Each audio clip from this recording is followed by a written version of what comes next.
Buenas tardes. Buenas tardes, compañera, la escuchamos. Gracias.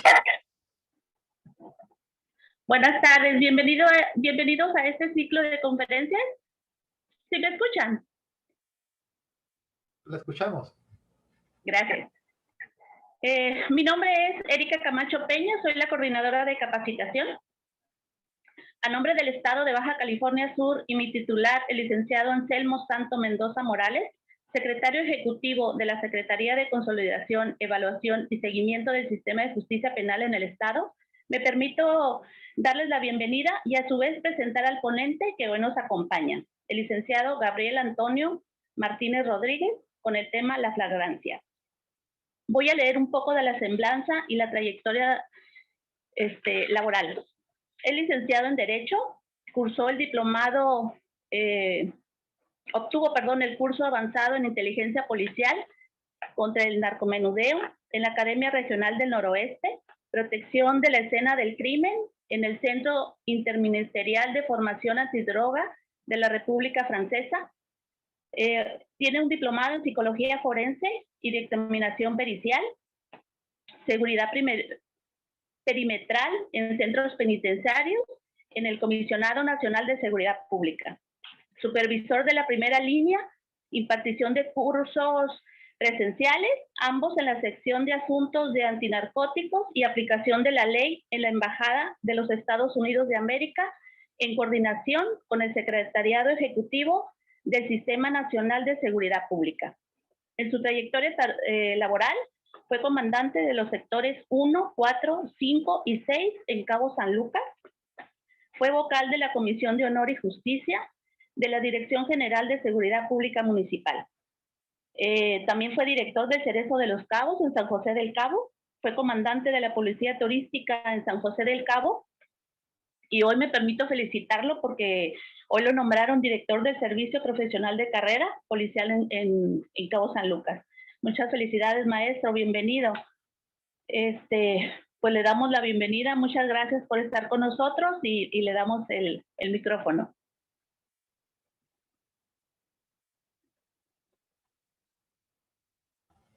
Maestro, si pudiera activar por favor su micrófono. Listo. Ahora sí. Lo escuchamos. Muy bien. Pues buenas tardes a todos. Agradezco ahí la invitación que me hicieron puntualmente. Primero, mi capitán Carrión por ahí. Tuvimos el gusto de participar precisamente en un curso recientemente ahí del Plan Mérida. Y precisamente pues él fue el que me invitó a participar en estos pequeños talleres que se realizan vía línea de internet. Y pues me pareció interesante, por ahí estuvimos coincidiendo en algunas cuestiones ahí y pues finalmente decidimos aportar algo aquí de nuestra experiencia en estos talleres, ¿no? Agradezco mucho al licenciado Anselmo Mendoza y pues lógicamente también con la que he tenido más comunicación, a la licenciada Erika Camacho Peña, que fue la que pues prácticamente nos animó a compenetrarnos hoy en día en esta tarea tan importante que es la de compartir más que de ir a pantallar tal vez a los compañeros, sobre todo policías, que tengo entendido que aquí hay varios policías de varias partes y lugares, tanto del estado como del país, que finalmente es lo que necesitamos. El policía actualmente aún tiene miedo al nuevo sistema de justicia penal, o aún le tiene cierto respeto porque pues las cuestiones de leyes pues a veces hacen que la misma vorágine de todas estas cosas lo pongan a uno en un momento que tal vez se convierte en una crisis mental, emocional, y pues no le permita tomar las decisiones correctas. Entonces, pues es importante que aquí compartamos las experiencias, más que decir lo que dicen los libros. No cabe duda que el estudio ayuda demasiado. Sin embargo, si vemos el trabajo de gabinete en muchas ocasiones, que es precisamente el escribir un libro, pues no se dan cuenta que muchas veces la realidad en la calle es otra. Y eso es lo que vemos los policías, los que tenemos esa naturaleza policial. Finalmente, todo llega al momento en el que terminamos, en el caso del tema que yo voy a tratar de la flagrancia, teniendo que entender las partes centrales del Código Penal en este caso y del Código Nacional de Procedimientos Penales, que nos señala de manera muy especial y concreta cómo es que debemos determinar cuando la flagrancia se dé en los delitos. Entonces, aquí yo quiero cambiar un poquito el formato, quiero que se convierta en un pequeño conversatorio entre ustedes y nosotros. Lo mejor es compartir ideas, lo mejor es compartir experiencias. Yo puedo aquí platicar, como les digo, a lo mejor muchas cosas seriamente y aventarnos la ley tal cual, convertirnos ahorita en juristas todos, pero finalmente si la realidad que vive cada uno de ustedes es diferente, pues de nada va a servir que estemos aquí en esta pequeña conversación. Entonces la idea es esa, mi idea es aportar desde mi punto de vista este trabajo que se debe realizar para determinar la flagrancia en un delito y para poder realizar la detención también en su momento. Entonces, quiero decirles que el asunto principal de mi presentación, pues sería encaminado a esa legalidad que debe tener la detención de persona después de cometer un delito. Lógicamente aquí quiero entender que todos entendemos lo que es un delito. Si alguien quisiera participar y decirme de manera sencilla, si gustan, qué es lo que consideran un delito, ¿alguien podría participar? ¿Alguien quisiera participar? Para los compañeros que gusten participar, pueden levantar la mano o hacérmelo saber, por favor, mediante el chat. Gracias. ¿Alguno de ustedes puede decirme qué entiende por delito? Anímense, vamos a platicar. Es una plática aquí. A ver, Susana, Vidales, Domínguez. Si me permite participar, para mí delito sería el acto u omisión que sancionan las leyes penales. Correcto. Prácticamente ese es sin detalle más extenso, eso es el delito. Entonces, desde ese punto de vista debemos partir. Finalmente, nosotros no vamos a hacer la persecución con fines de detención de una persona. Si lógicamente esa acción u omisión, como dice el compañero, que realizó, pues no es un delito. Entonces debemos partir desde esa naturaleza tan sencilla, vamos a pensarlo así, de que esa persona, pues lógicamente ya cometió un delito y por consiguiente es nuestra obligación y responsabilidad, pues detener a esa persona. En la realidad ocurre algo, en muchas ocasiones nos ocurre a todos yo creo que a la mayoría de ustedes policías, nos ha ocurrido que a veces los delitos pues no son tan, vamos a ponerle tan importantes. Recuerden que el delito tiene una naturaleza que si afecta a la sociedad, pues se convierte en un delito que finalmente termina transgrediendo también esa integridad personal que tiene la sociedad. Y es por eso que se convierte finalmente en un tema de delincuencia que pues brota en el sentir de una población y pues finalmente termina siendo un problema social que atenta a esa seguridad. Entonces, lógicamente, si nosotros tenemos ante la vista de nosotros la comisión de un delito, pues vamos a valorar esa parte también.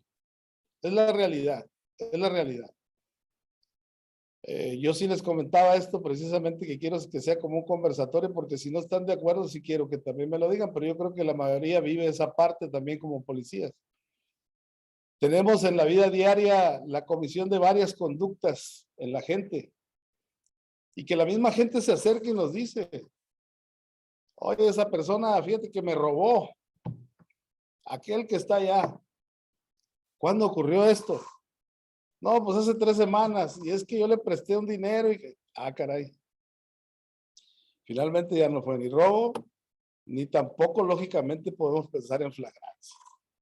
Entonces, todas esas cuestiones también son cuestiones que hay que entender claramente nosotros como policías, les digo, no como abogados, porque finalmente, pues nuestro trabajo tiene que ser más bien, sí con conocimiento de lógicamente de esas herramientas que son la ley, que son los reglamentos, pero a lo mejor no tan, no convirtiéndonos en esa parte que les comento, ser un jurista totalmente, vaya, con ese nombre, ¿no? Entonces, pues es importante, lógicamente, que entendamos esa parte principal de lo que es un delito.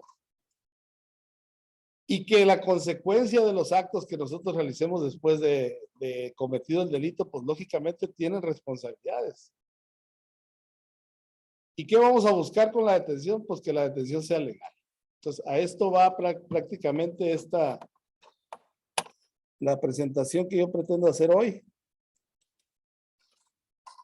¿Sí se ve esta parte?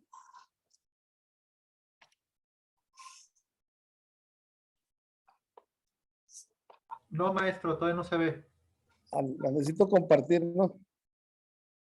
Tengo aquí la pantalla que quiero compartir. Muy bien, en la parte inferior hay un botón en verdecito que dice Share Screen, compartir pantalla. Ya. Ok. Ahora sí la podemos ver. Muy bien. Pues ya para entrar en el tema, precisamente el nombre de esta presentación, pues yo le había puesto la legalidad de la detención del probable responsable. En sí, la flagrancia pues busca precisamente que todos los elementos objetivos que nosotros tengamos en ese momento a la vista con nuestros sentidos o que podamos percibir con nuestros sentidos, pues logren caer en esa situación que es la flagrancia. Les digo que yo lo encaminé hacia esta parte de la legalidad de la detención porque pues lógicamente es hasta lo que nosotros podemos llegar. Acuérdense que ahora existe la figura con el nuevo sistema de un juez de control que precisamente va a calificar que esa detención que nosotros hayamos hecho y hayamos realizado en contra de una persona, pues sea legal. Entonces, ¿qué vamos a buscar? Que precisamente esos elementos objetivos que la ley nos dice que tenemos que cumplir, pues los cumplamos. El objetivo general, pues lógicamente yo considero que es fundamental legalmente la detención de un probable responsable mediante el conocimiento y manejo preciso de procedimientos legales vigentes en México.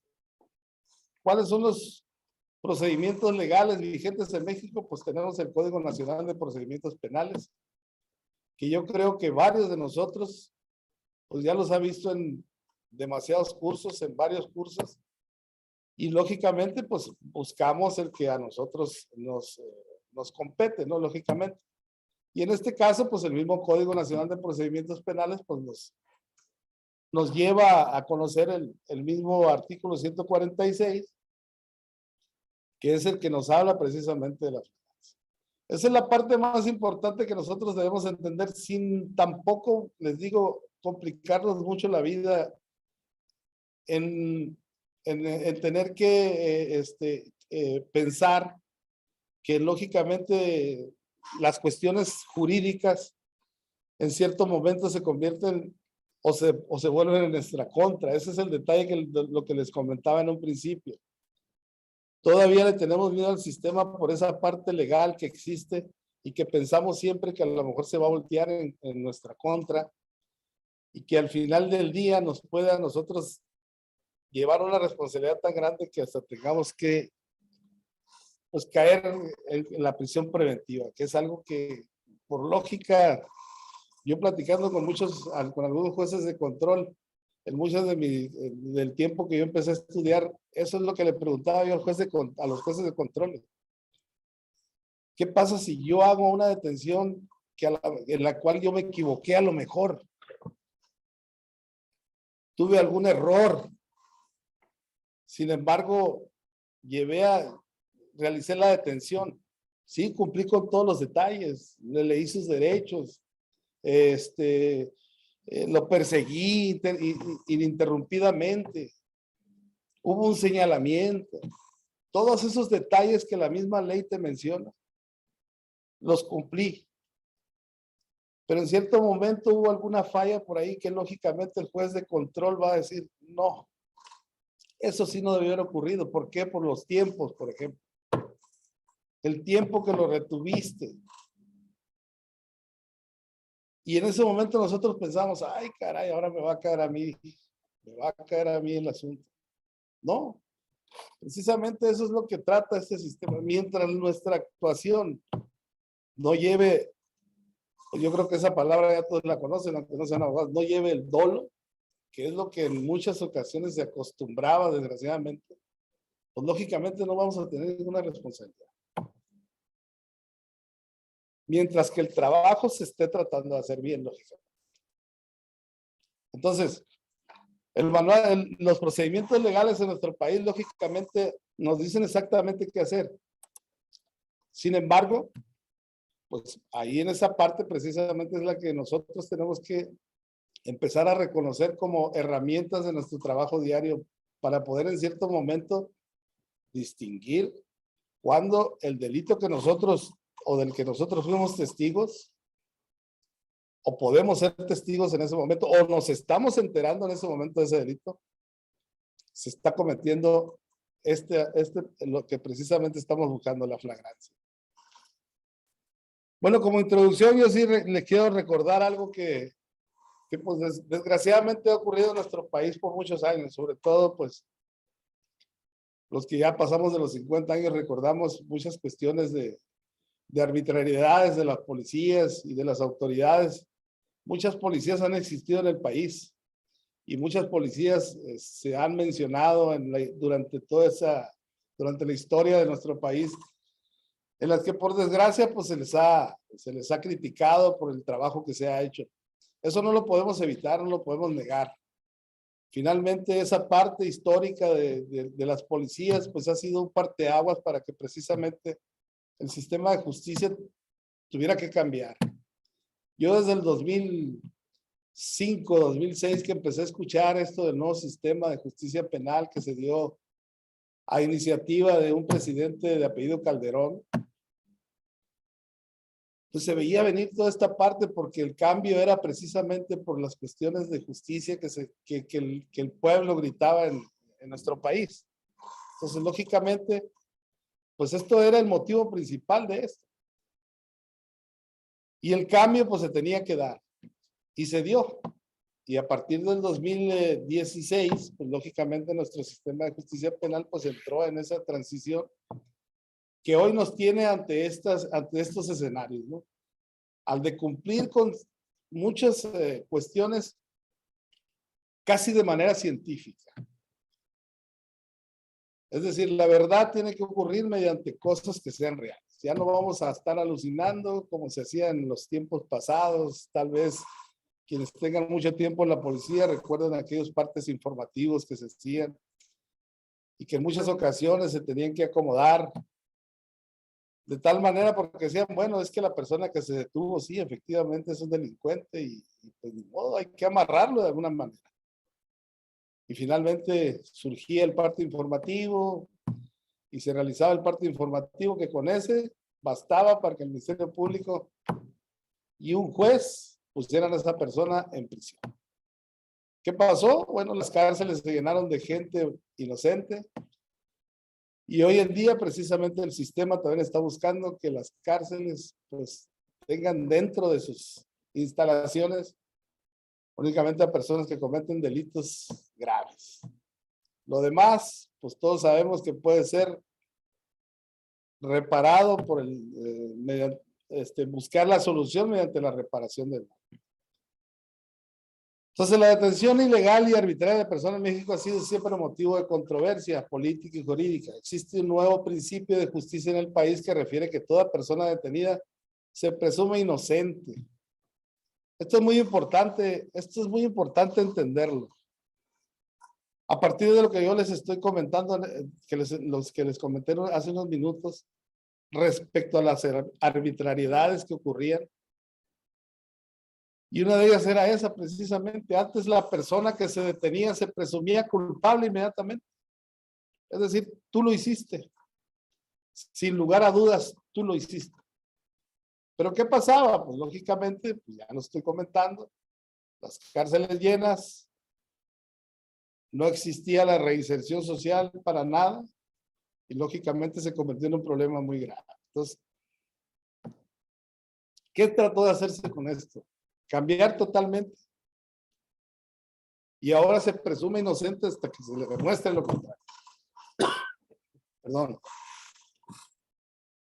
Lógicamente, eso también viene concatenado con la parte del nuevo sistema de justicia penal. La presunción de inocencia es un principio que no se puede cambiar ya porque es así precisamente viene en el nuevo sistema.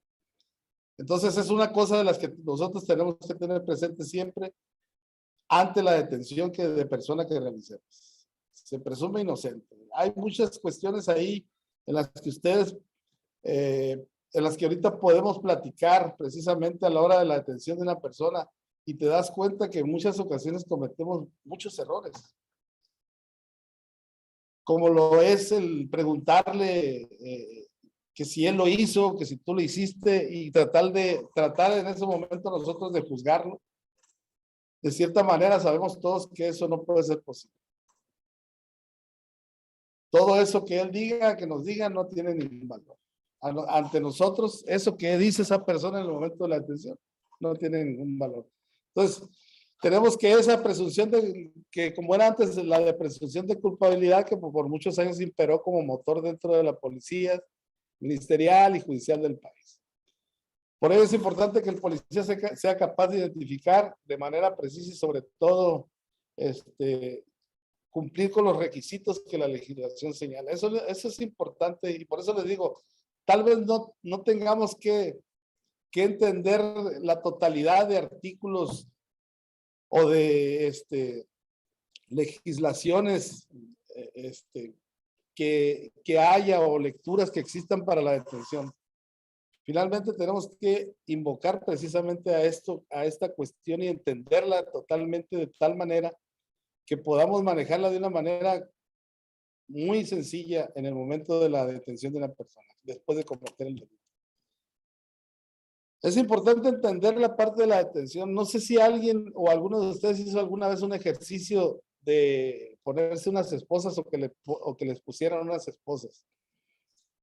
Yo creo que si hay un valor importante para nosotros como seres humanos es nuestra libertad de tránsito, nuestra libertad total. Entonces imagínense lo que es que te pongan unas esposas y te digan que estás detenido y etcétera, y que te suban a una patrulla o que te pongan tras de unas rejas. Creo yo que ese momento para cualquier ser humano es un momento muy difícil. Sin embargo, pues la detención se lleva a cabo precisamente a partir de la comisión. En este caso estamos hablando de delitos, de la comisión de un delito, y pues lógicamente por eso nos debe preocupar que esa privación de libertad que vamos a hacer sea legal. Repito nuevamente, todos los policías tenemos miedo a esa parte cuando nos dice el Ministerio Público y me lo vas a poner a disposición y empieza nuestra cabeza a dar vueltas. Estará bien, estará mal hecho el trabajo, estará bien, estará mal. Y empezamos a dudar de nosotros mismos. Al grado de que me ha tocado, no, mire, ¿sabe qué? Mejor lo vamos a poner administrativamente porque sí estaba cometiendo un desorden aquí y mejor lo dejamos administrativamente. ¿Qué pasó? Bueno, nos faltó precisamente un poquito de seguridad en nuestro actuar. Y por eso mismo, porque es un tema difícil, por eso lo puse subrayado con marcatexto amarillo. Es una privación de libertad la que estamos realizando. Y bueno, ya nos vamos a lo que es el artículo 146, precisamente, que habla de este delito, la flagrancia.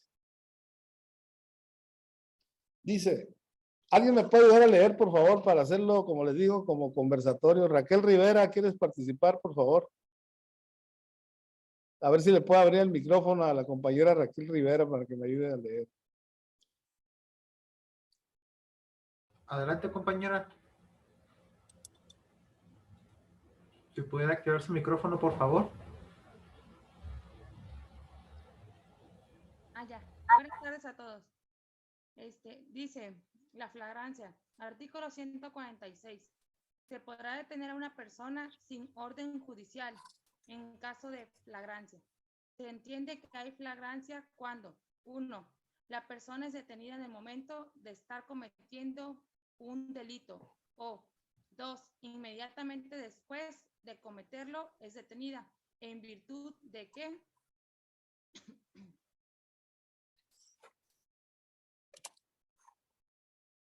dice supuestos de flagrancia. Dice, 1, es sorprendida cometiendo el delito y es perseguida material e interrumpidamente. O 2, cuando la persona sea señalada por la víctima u ofendido, algún testigo presencial de los hechos o quien hubiera intervenido con ella en la comisión del delito, y cuando tenga instrumentos, objetos, productos del delito, o se cuente con información o indicios que hagan presumir fundadamente que intervino en el mismo. Muchas gracias, Raquel. De nada. Pues como ven, precisamente por eso subrayé yo la parte más importante de este artículo, ¿no? Para que le pongan más atención a esa parte. Estamos hablando aquí casi de la cuestión prácticamente del enunciado, totalmente, cómo es importante cada palabra, porque finalmente eso es lo que hace un abogado con la ley. Desentrañas el contenido de tal manera que tienes que ver esa parte hasta las islas, o por eso la subrayé yo en este caso, ¿no? Dice que primeramente sin orden judicial. Se podrá tener una persona sin orden judicial, es decir, ¿cuáles son las formas por las cuales podemos detener nosotros a una persona? Natividad Bermúdez, ¿sabes cuáles son las formas por las cuales podemos detener a una persona nosotros? Abre tu micrófono.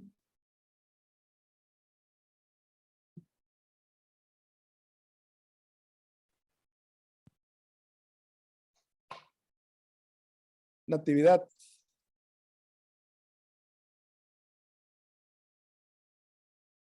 ¿Sí puede hablar Natividad? Si pudiera activar, por favor, su micrófono, compañera Natividad. Ahí está. Adelante. ¿Ya? Sí. ¿Me puedes decir, Natividad, por qué motivos puede detener a alguien, puedes detener tú a una persona, tú eres policía? ¿Por qué motivos? Sí. ¿Por qué circunstancias? ¿En qué circunstancias? Pues en flagrancia. Ajá. La primera, por un caso urgente. Sí. Y un mandamiento jurídico, pero se llama, se me fue el nombre. Mandamiento judicial. Ajá. Y Orden de aprehensión. orden de aprehensión. Orden de aprehensión. Sí, se me fue, gracias. Es correcto, Natividad. Así es. Entonces, si vemos los tres supuestos, pues uno de ellos precisamente es la flagrancia, que es sin la orden judicial. El caso urgente también tiene sus enredillos ahí, no vamos a ponerle así, porque tiene que haber algunos problemas de tiempo, modo, lugar, que hagan que el Ministerio Público pueda determinar la detención de una persona porque piense que se vaya a fugar o por alguna otra situación emergente que en ese momento impida o que haga que el delito quede impune y que puedan seguirse cometiendo más delitos. Entonces, El Ministerio Público también puede determinar esa retención de esa persona, esa detención de esa persona. Pero en nuestro caso, sin orden judicial, únicamente va a ser mediante la flagrancia. En nuestro caso. ¿Y cuáles son los momentos? Bueno, en el momento, dice detenido en el momento. Flagrancia, yo creo que ya muchos han escuchado qué significa flagrancia. Flagrar, como la lumbre, flagra. Eso es lo que, a eso se refiere la palabra flagrancia. Entonces, en el momento, pues muchos aquí en México le decimos a ese momento con las manos en la masa, ¿no? Ese es el momento. Detenida en el momento de estar cometiendo el delito. La otra, inmediatamente después de cometerlo es detenido. A eso le llamaban en el pasado la cuasiflagrancia, algo así tenía como de nombre esa parte, que ya pues definitivamente con este Código Nacional de Procedimientos Penales, pues quedó concretamente en esta parte, inmediatamente después. Supuestos de la fracción 2, en este caso la fracción 2 era esta, inmediatamente después. Entonces, ¿cuáles son los supuestos de la fracción 2? Que es sorprendida cometiendo el delito, es decir, se está robando en este caso una bolsa con dinero y, por eso vuelvo a subrayar con azul en este caso, es perseguida material e ininterrumpidamente. Es perseguida material e ininterrumpidamente. Aquí existe realmente la parte que por eso les digo que es lo que vive cada policía. Y los que hemos trabajado en policía durante muchos años nos tocó esa parte que sí se manejaba precisamente. Te decían, pero no lo perdieron de vista.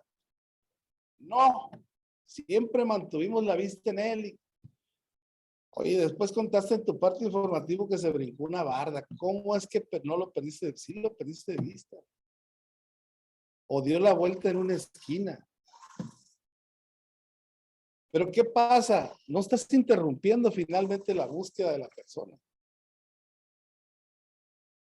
Víctor Iván González Martínez, ¿me podría decir qué diferencia hay entre búsqueda y localización?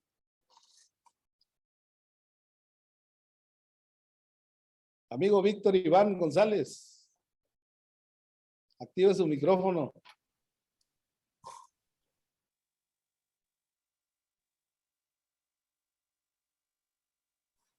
Víctor, ya se fue.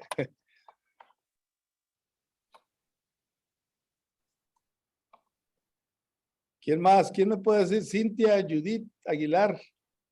¿Me puede decir qué entiende por búsqueda y qué entiende por localización?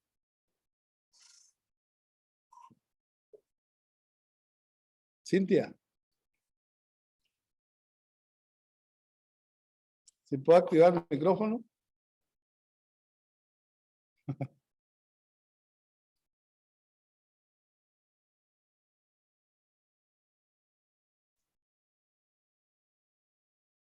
No, no puede. A ver, alguien que me pueda ayudar con eso. Para continuar. Búsqueda y localización. ¿Qué quiere decir cada uno de esos términos? Guillermo Joaquín. ¿Estás en San Francisco tú? ¿Dónde estás?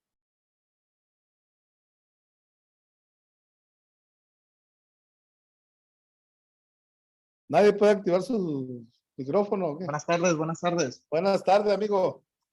No estoy en mi domicilio y por eso puse el fondo para que no se viera. Ok, yo pensé que andaba lejos. A ver Entiendo si me puedes ayudar desde tu punto de vista, ¿qué es búsqueda y qué es localización? Para lo que comprendo, búsqueda sería la acción de encontrar la ubicación de alguna persona y localización es ya la acción hecha, o sea, que ya se sabe en dónde está la persona o objeto que se estaba buscando. ¿Está de acuerdo Setsin Yakenetli? ¿Está de acuerdo, licenciada?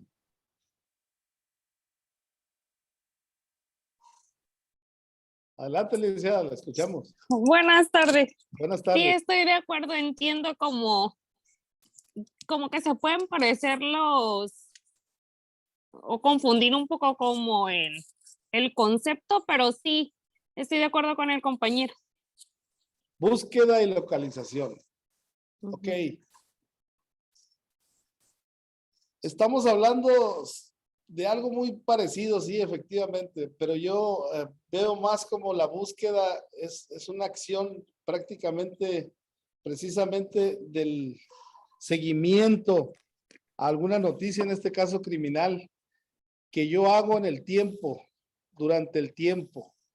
Es decir, ahorita nos avisan a todos como patrulleros de las calles que se cometió un secuestro. Y el secuestro se cometió en un vehículo de la marca Nissan, color rojo, Pathfinder, con vidrios polarizados, una calcamonía del PRI en el vidrio trasero y rines de aluminio. ¿Qué vamos a hacer todos en ese momento?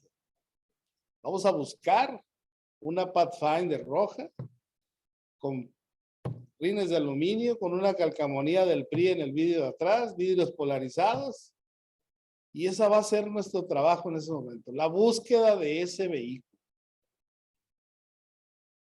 ¿Dónde se usa el otro término?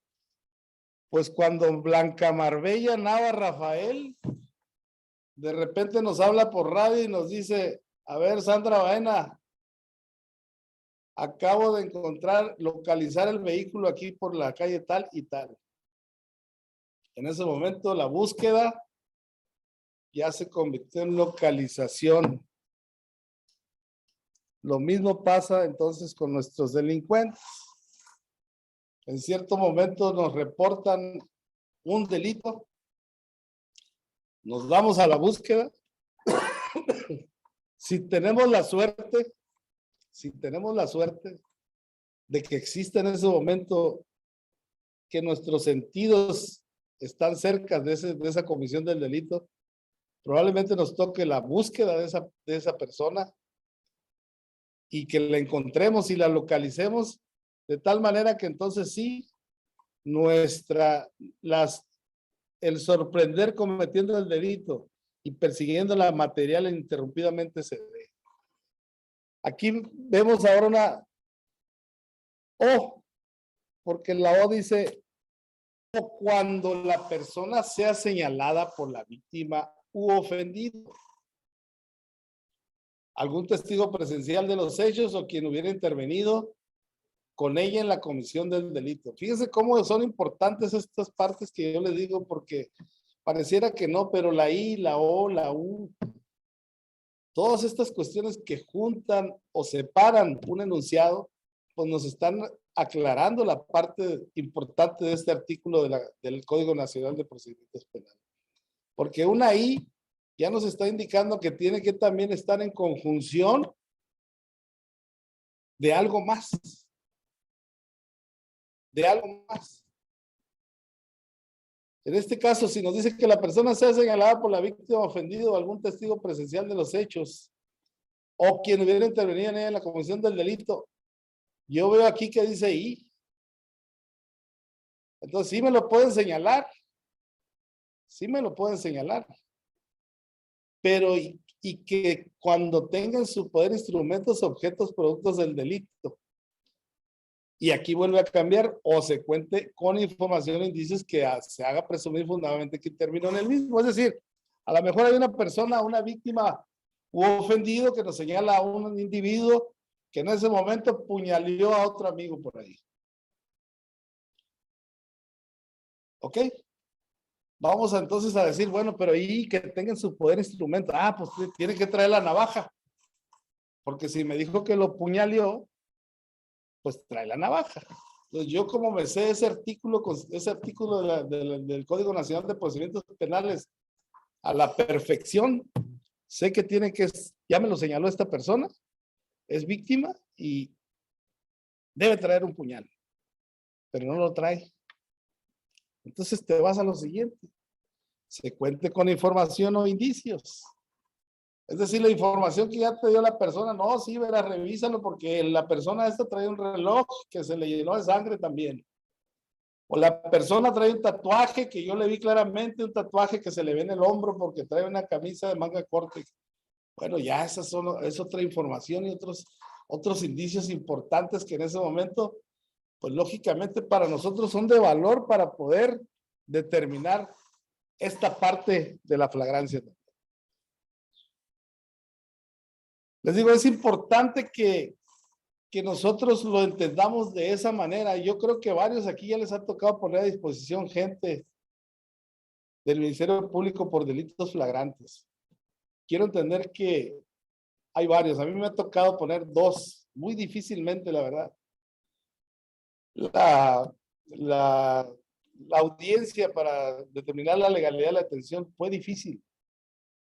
Y no tanto porque nosotros hubiéramos estado mal, sino porque desgraciadamente, pues a veces los abogados pues le buscan la manera. Por eso les digo, esto es a favor de nosotros o en contra. Si nosotros nos sabemos manejar bien esta herramienta, pues lógicamente va a ser a nuestro favor. Pero si finalmente la herramienta que tenemos ante nosotros no es usada adecuadamente, lógicamente se puede convertir en nuestra peor pesadilla. ¿Qué dice el artículo 16? Bueno, quería ver esta parte. ¿Alguien entiende lo que es víctima y ofendido? Compañero Paul Fiol. Paul Fiol.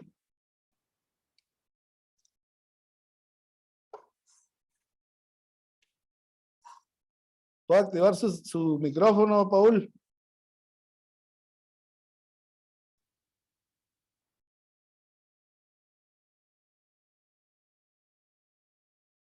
Paul.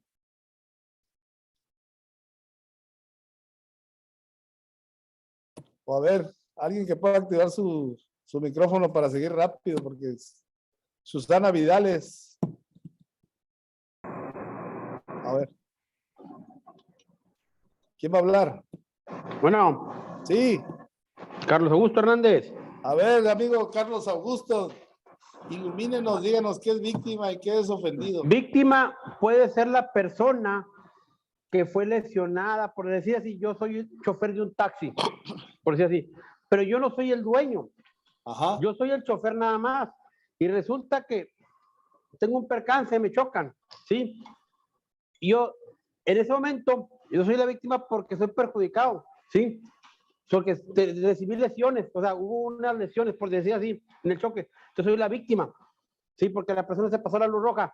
Y el ofendido es el dueño del taxi, ¿sí? Es el dueño de ese bien material, que son dos cosas distintas. Así más o menos lo entiendo yo. Sin que tú hayas sufrido alguna lesión. Alguna lesión, es correcto. Espérame, Así es. Pero si tú tuviste una lesión, estamos hablando de daños, dices que la persona, pues el taxi quedó deshecho. Es correcto. ¿Pero tú quedaste con alguna lesión? Digamos que tengo alguna lesión, que me quebré la clavícula. Entonces sí te conviertes en víctima. En víctima. Sí. Así es. Así es. Mira. Gracias, amigo. Gracias. Aquí por víctima, les voy a poner un ejemplo más claro, un poquito más claro para que se entienda prácticamente cómo es esta parte. Si volvemos al delito de secuestro, la víctima es el secuestrado, vamos a ponerle así. La persona que 4 individuos armados, fuertemente armados en una Suburban de color gris, se llevaron de su domicilio a la fuerza y en este momento ya están pidiendo rescate por ella a la familia. ¿Quiénes son los ofendidos? La familia. La víctima directa del delito, el sujeto pasivo del delito, es el secuestrado. Esa es la víctima. Y los ofendidos en este caso son todos los familiares del secuestrado.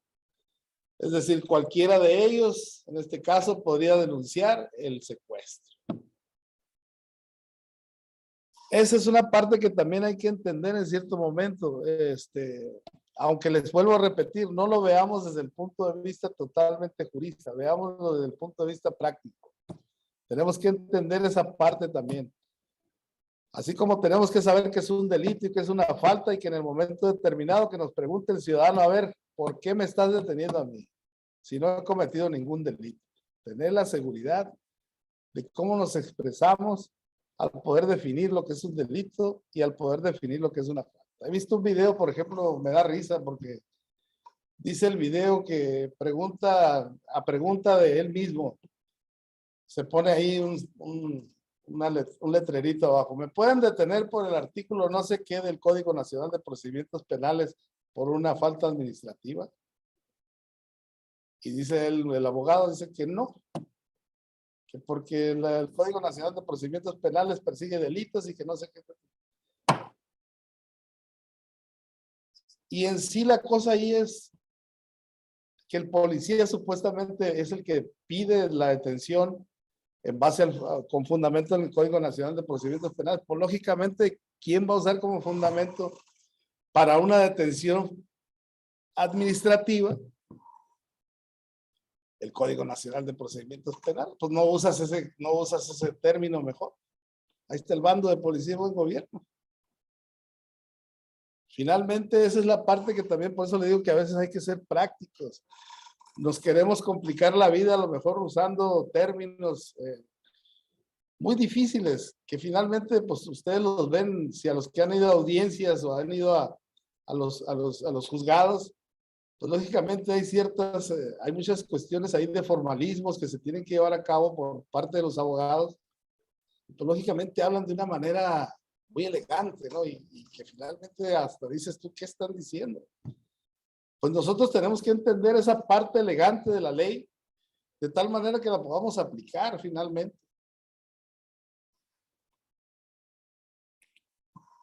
Bueno, el artículo 16 de la Constitución Política de los Estados Unidos Mexicanos nos dice quién puede detener a una persona cometiendo un delito.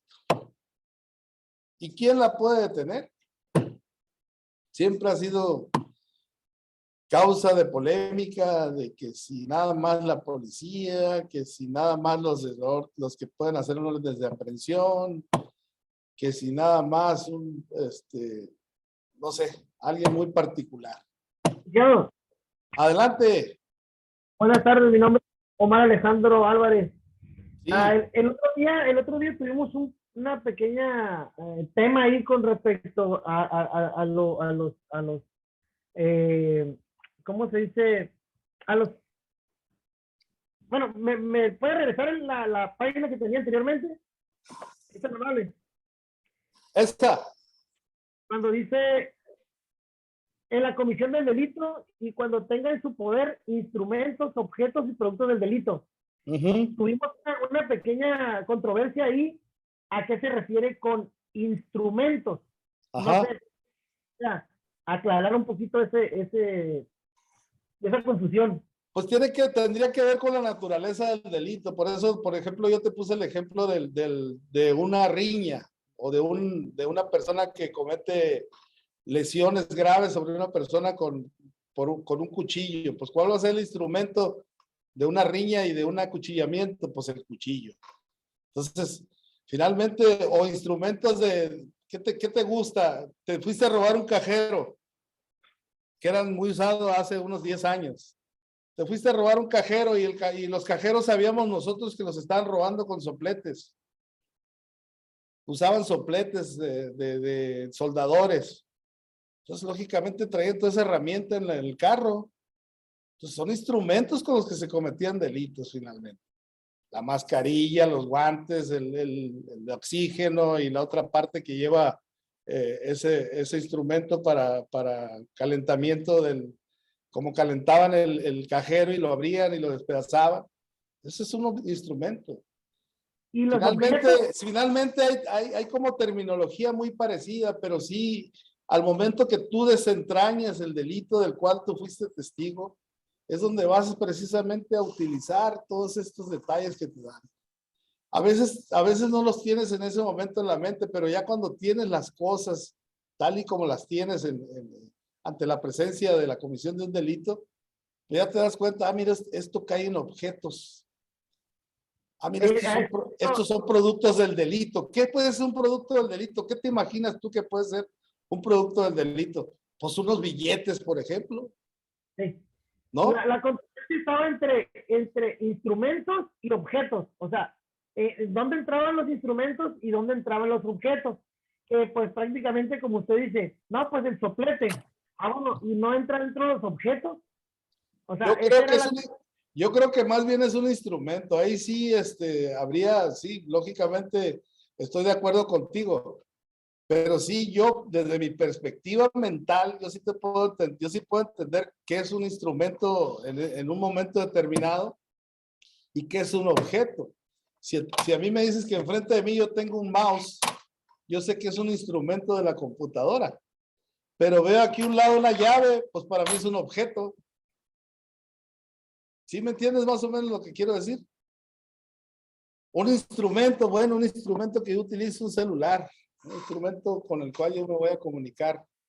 Ahora, un objeto, a lo mejor algo que no tenga tanta animación, vamos, de servir para algo tan especial, vamos a verlo así, como lo es la comisión de algún delito. Por eso te digo, tiene que estar relacionado con el delito. En este caso, yo sí considero que finalmente el instrumento va a depender mucho de cuál sea el delito particularmente. Entonces yo por eso te digo, o sea, háblame de otro delito y vemos qué objetos o qué instrumentos pueden ser determinables para ese asunto en particular, ¿no? ¿Qué se te ocurre? ¿Qué otro delito? La violación. La violación. ¿Qué instrumentos crees que puedan utilizar para una violación? ¿Y qué objetos pueden utilizar para una violación? Entonces, es ahí donde tú tienes que desentrañar esta parte. Y finalmente, pues, a nosotros no nos compete tanto tampoco decir, es que es un objeto, o en el IPH, o es un instrumento. No. Pues en tu informe policial homologado vas a decir que había un mecate de color amarillo y que existía una navaja de la marca Victorino, etcétera. O sea, ¿y qué se va a determinar ahí? Bueno, este era instrumento, este era objeto. No, pues esa parte sí nos la señala el código. Pero yo creo que el fin más bien es para que tú de manera personal, en el momento que tú estás en el lugar, pues lo defines de tal manera que tú sí te veas con esa gama de posibilidades de decir, no, pues es que yo no sé si es instrumento, objeto o producto, pero esto está relacionado con el delito. Pues, finalmente, si es tan particular la situación que maneja esta parte tan importante que tú puntualizas, pues qué bueno, si tú quieres puntualizarlo y entenderlo desde ese punto de vista también, pues créeme que vas a crear tal vez algún cambio importante en este aspecto, en el que finalmente el abogado voltea a ver eso, el defensor. Y diga, oye, ¿sabes qué? El otro día vi esa parte en la que ya un individuo por ahí dijo que es muy diferente un objeto a un instrumento y hay que poner en aprietos entonces al policía para que nos diga si él considera que eso es un objeto o es un instrumento. ¿Y cómo lo defines? Entonces, pues finalmente a veces, por eso les digo, buscarle tres pies al gato puede salir contradictorio. Nuestro trabajo sí es entender la ley y usarla de tal manera que nosotros podamos en cierto momento evitar la comisión de esos delitos, prevenir delitos, y si ya se cometió, que no se sigan cometiendo más. Esa es la intención precisamente del trabajo de prevención y de nuestro trabajo. Entonces, tal vez la parte que sí considero yo importante, como lo estás diciendo tú, sí es también entender literalmente lo que dice este artículo en sus párrafos. Pero yo creo que sí lo entiendes en ese sentido. Entonces, qué bueno que en ese momento dices que sí es un poquito de polémica. Qué bueno que existen esas diferencias, porque precisamente en las diferencias a veces llegan las concordancias. Pareciera algo no pensable, ¿no? Pero eso es lo importante. Y eso es lo importante en los juicios también, ¿eh? Ahorita quiero ver si alcanza el tiempo para ver un video precisamente de un juez que por ahí pues no le queda más que regañar al Ministerio Público y a los policías de una manera extraordinaria, la verdad, ¿eh? ¿Por qué? Porque precisamente entendieron mal esta parte. Maestro. Nosotros, mande. Disculpe que le interrumpe. No. Si entiendo bien, instrumento sería un objeto que se fabricó para llevar a cabo alguna acción. Por ejemplo, no sé, unas esposas que sabemos que se fabricaron con el fin de poder quitarle la movilidad de alguna extremidad al detenido. Y un objeto sería cualquier cosa que no se creó con el fin de hacerlo. Por ejemplo, no sé, una cuerda. No se hizo, no se creó con el fin de detener a alguien o de amarrar a alguien, sino para otro uso, pero se utilizó para amarrar a alguien que el que cometió el delito lo utilizó para, no sé, detener a una persona. Estoy de acuerdo contigo, Finalmente es lo que te digo, es una cuestión de entendimiento. Entonces, yo creo que es buena tu idea y probablemente pudiera usarse, te digo, para entender un poquito más esta parte, ¿no? Por eso les decía yo que era importante conversar, porque pues esto es lo que nos va a nutrir a todos. Sí, dime. Buenas tardes a todos. Aquí estamos platicando exactamente de aquello que se llama elementos materiales probatorios. Exactamente. Si bien el policía, al enfrentarse ante un hecho probablemente delictivo, no le queda bien claro el papel que juegan las personas con las que interactúa, si son víctimas, si son testigos, si son nuestros probables responsables. Y los diferentes elementos, las diferentes cosas que se encuentran en el lugar de intervención juegan un papel variado. Algunas tienen un papel determinante. Tan así es que una cosa, un objeto cualquiera, puede llegar a convertirse en una prueba a través del largo proceso penal en el que va a ser sujeto una vez su judicialización. Entonces, a nosotros como policías, pues no vamos a poder escudriñar la naturaleza de ese objeto que estamos encontrando.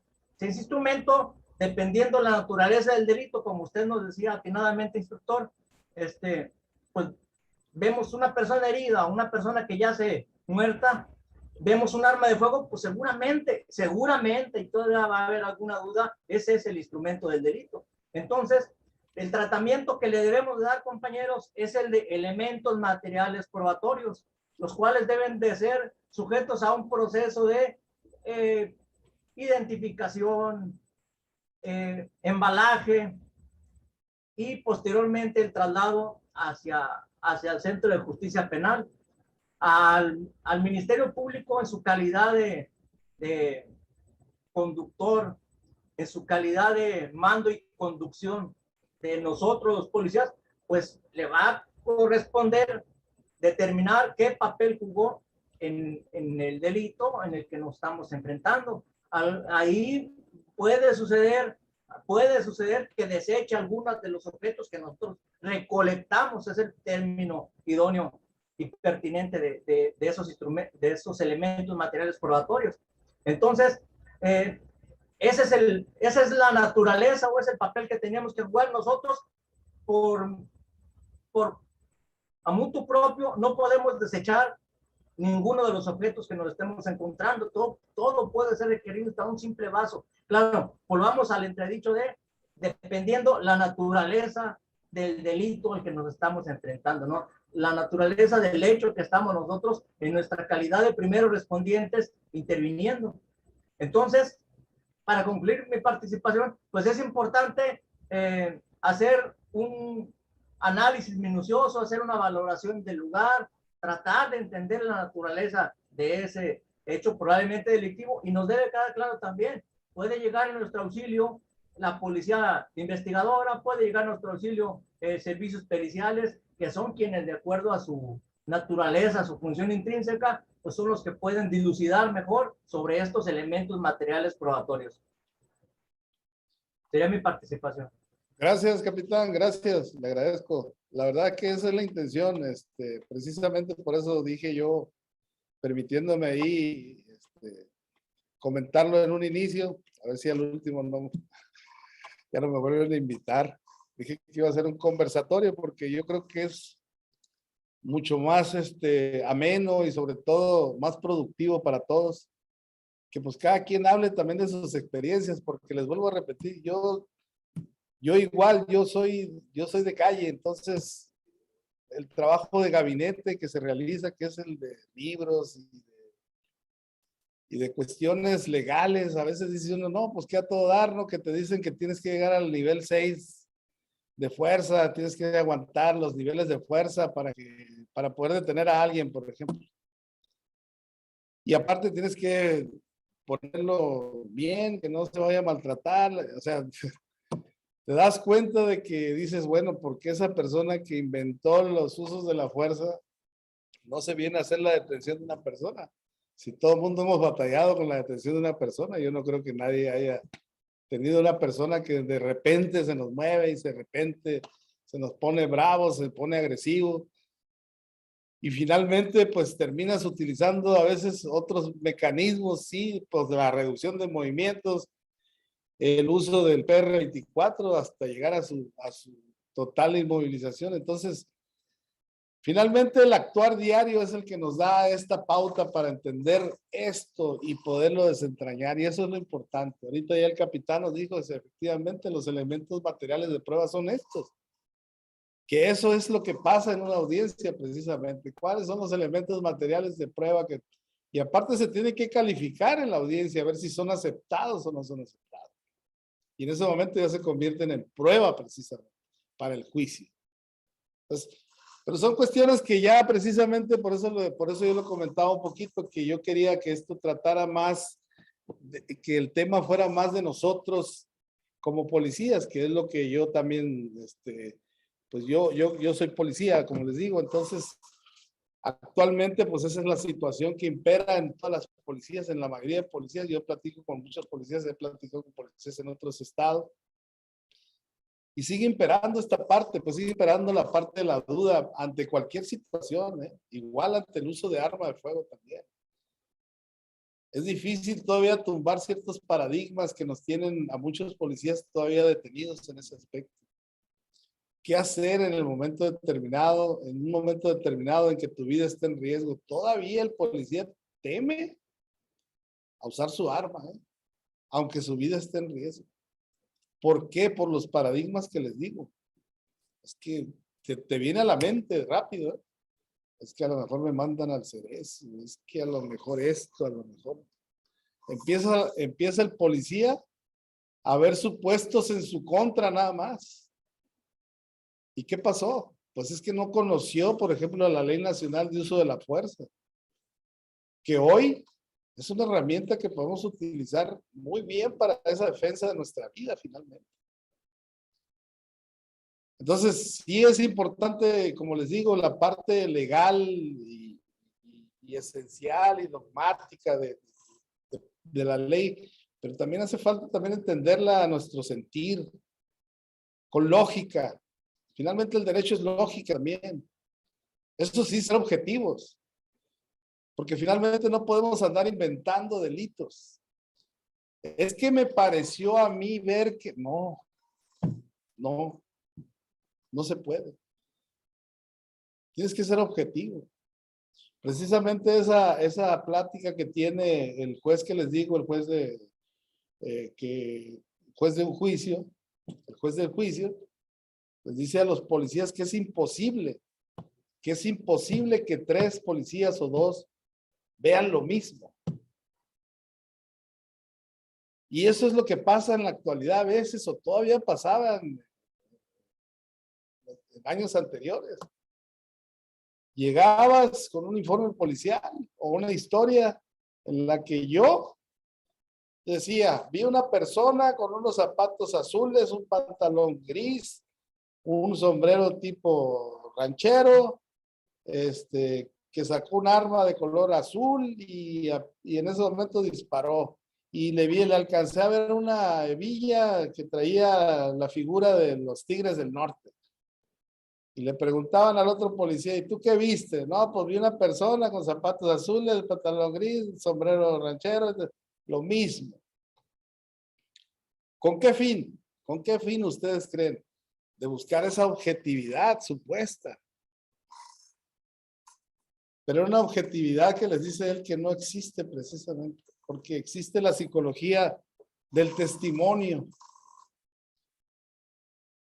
en la que dos personas no pueden estar viendo lo mismo.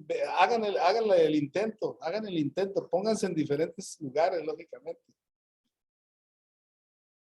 Que es como supuestamente trabaja el policía. El policía da cobertura, si se baja a ver a una persona, hay una que da cobertura y el otro hace la intervención.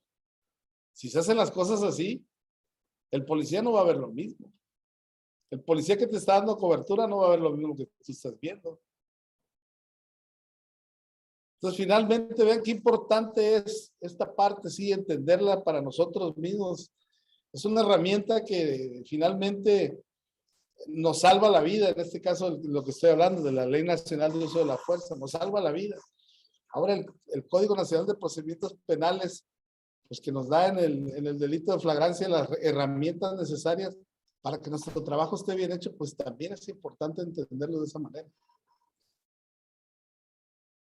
Bueno, continuamos un poquito para no perdernos. La cuestión que estábamos comentando ya es quién puede tener una persona en este país particularmente. Vamos a usar legislación en nuestra nación. Pues dice que cualquier persona. Y yo creo que eso lo sabemos todos. Lógicamente hoy en algunos foros he escuchado que no falta el que dice, ¿no? No, es que esa es obligación del policía. Cierto, es obligación del policía. Pero bueno, finalmente hay delitos que a lo mejor no requieren la intervención de un policía. Y vemos una sociedad que no participa. Por ejemplo, pueden estar viendo cómo golpean a una mujer en la vía pública y nadie dice nada, ¿no? Igual. Probablemente digan, no, es que el hombre es muy violento y no vaya a ser que me pegue a mí y la regrese.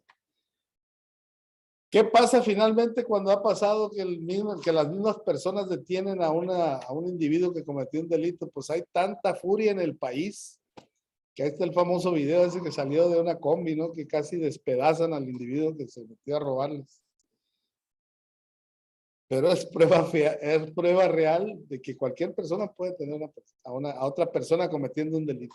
Lógicamente, ¿qué dice? Poniéndola sin demora a disposición de la autoridad civil o ministerial, en este caso, si son delitos. Esa es la parte esencial de nuestra Constitución, la que nos da certeza a cualquier ciudadano de poder detener a otra persona cometiendo un delito. Las obligaciones del policía, esto es lo que yo les decía precisamente. Las obligaciones de nosotros como policías, de acuerdo al artículo 132 del Código Nacional de Procedimientos Penales, es realizar detenciones en los casos que autoriza la Constitución, haciendo saber a la persona de sus derechos, de los derechos que ésta le otorga. Informar sin dilación por cualquier medio al Ministerio Público sobre la detención de cualquier persona. Vuelvo a subrayar las partes importantes. Como les dije, el tema principal aquí es cómo lograr la legalidad de nuestra detención.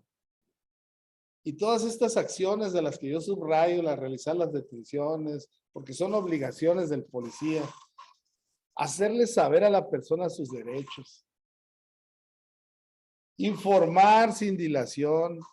En una ocasión me tocó a mí un asunto acá en San José del Cabo, en el que se pudo recuperar un teléfono de manera inmediata por una confusión que hubo.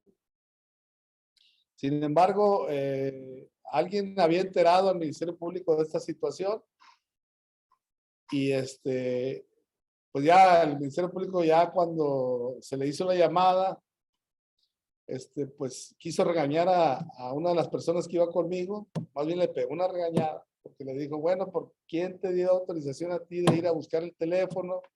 ¿Por qué lo buscaste? ¿Por qué se lo devolviste? Todo eso, deberías de haberlo hecho ya mediante el informe policial y no haberte metido en problemas. Bueno, finalmente lo que nosotros hicimos sí fue el informe policial homologado. De todos esos actos que se realizaron, ¿qué le dije yo al Ministerio Público? Porque yo tuve que tomar la llamada. Le dije, en este momento le estamos hablando para informarle todo lo que hicimos, le dije. Que es lo que dice el Código Nacional de Procedimientos. Nunca dejes de informarle al Ministerio Público qué estás haciendo o qué hiciste. Eso es lo importante.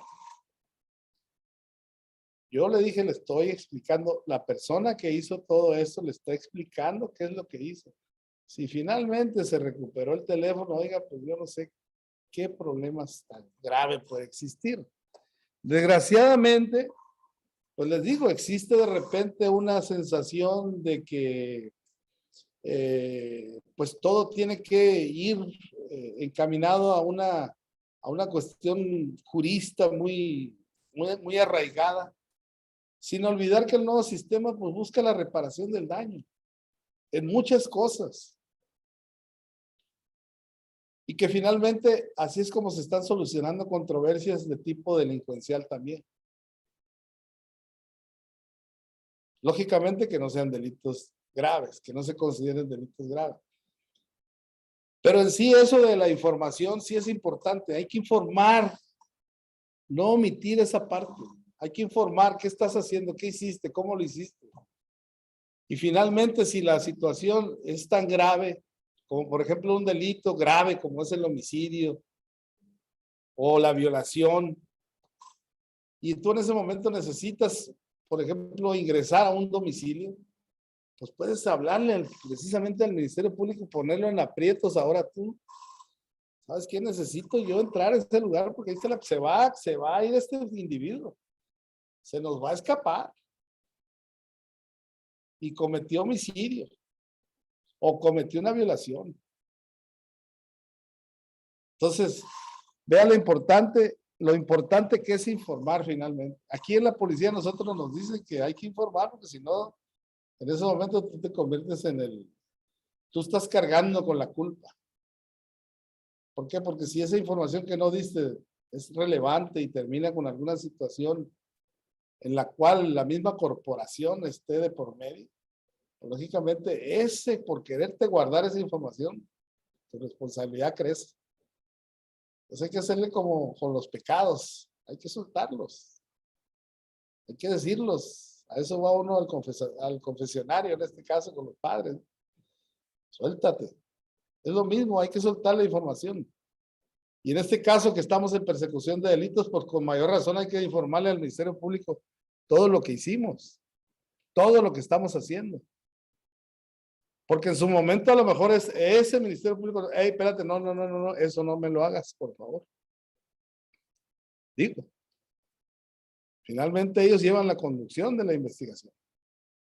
Lógicamente no vamos a entrar ahorita en ese tema, pero hay actos del policía que no necesitan autorización judicial, ¿no? De ninguna manera. Y que precisamente hay que informarlos en su momento. Los derechos del detenido. Yo siempre he pensado que, siempre he tenido como principal manera de trabajar, que el policía debe tener una especie de checklist. No sé si me explique, esa parte del checklist es una lista que ustedes mismos pueden realizar de las actividades que no deben olvidar hacer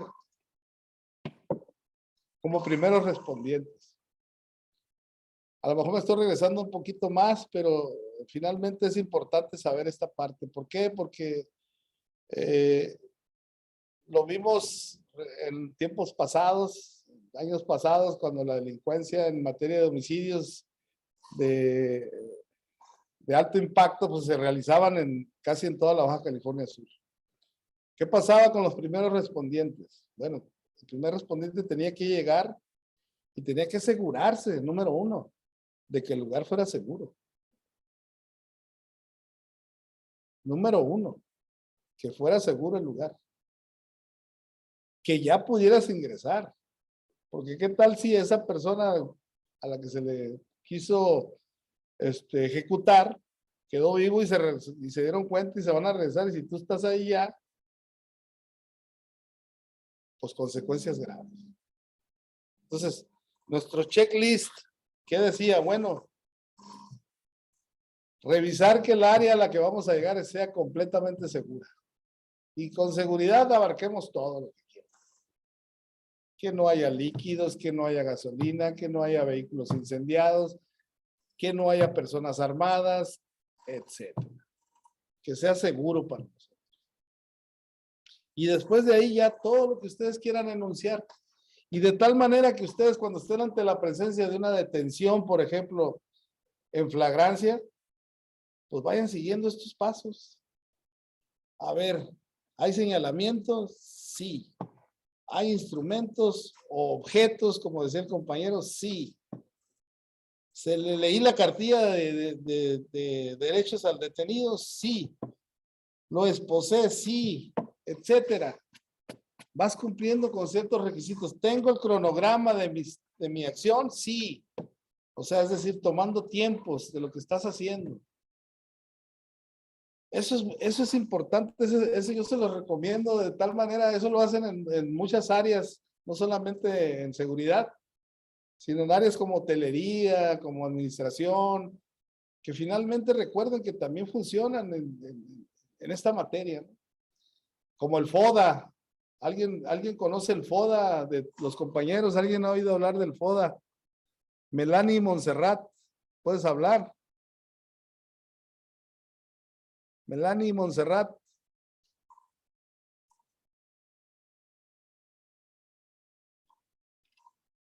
Bueno, Melanie.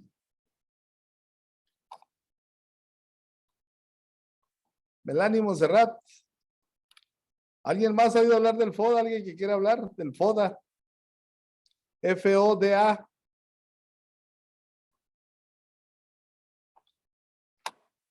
Blanca Marbella. Bueno. El FODA en sí son las iniciales de 4 palabras, que es fortalezas, oportunidades, debilidades y amenazas.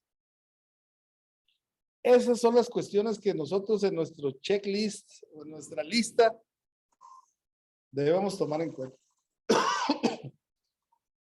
Finalmente les digo, son actividades de administración, pero que finalmente nosotros ¿qué estamos haciendo? Pues administrar nuestro trabajo también.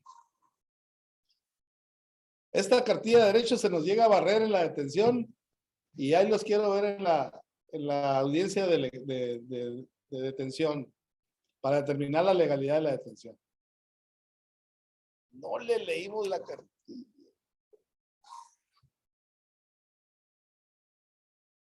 Errores que pueden pasar y han pasado.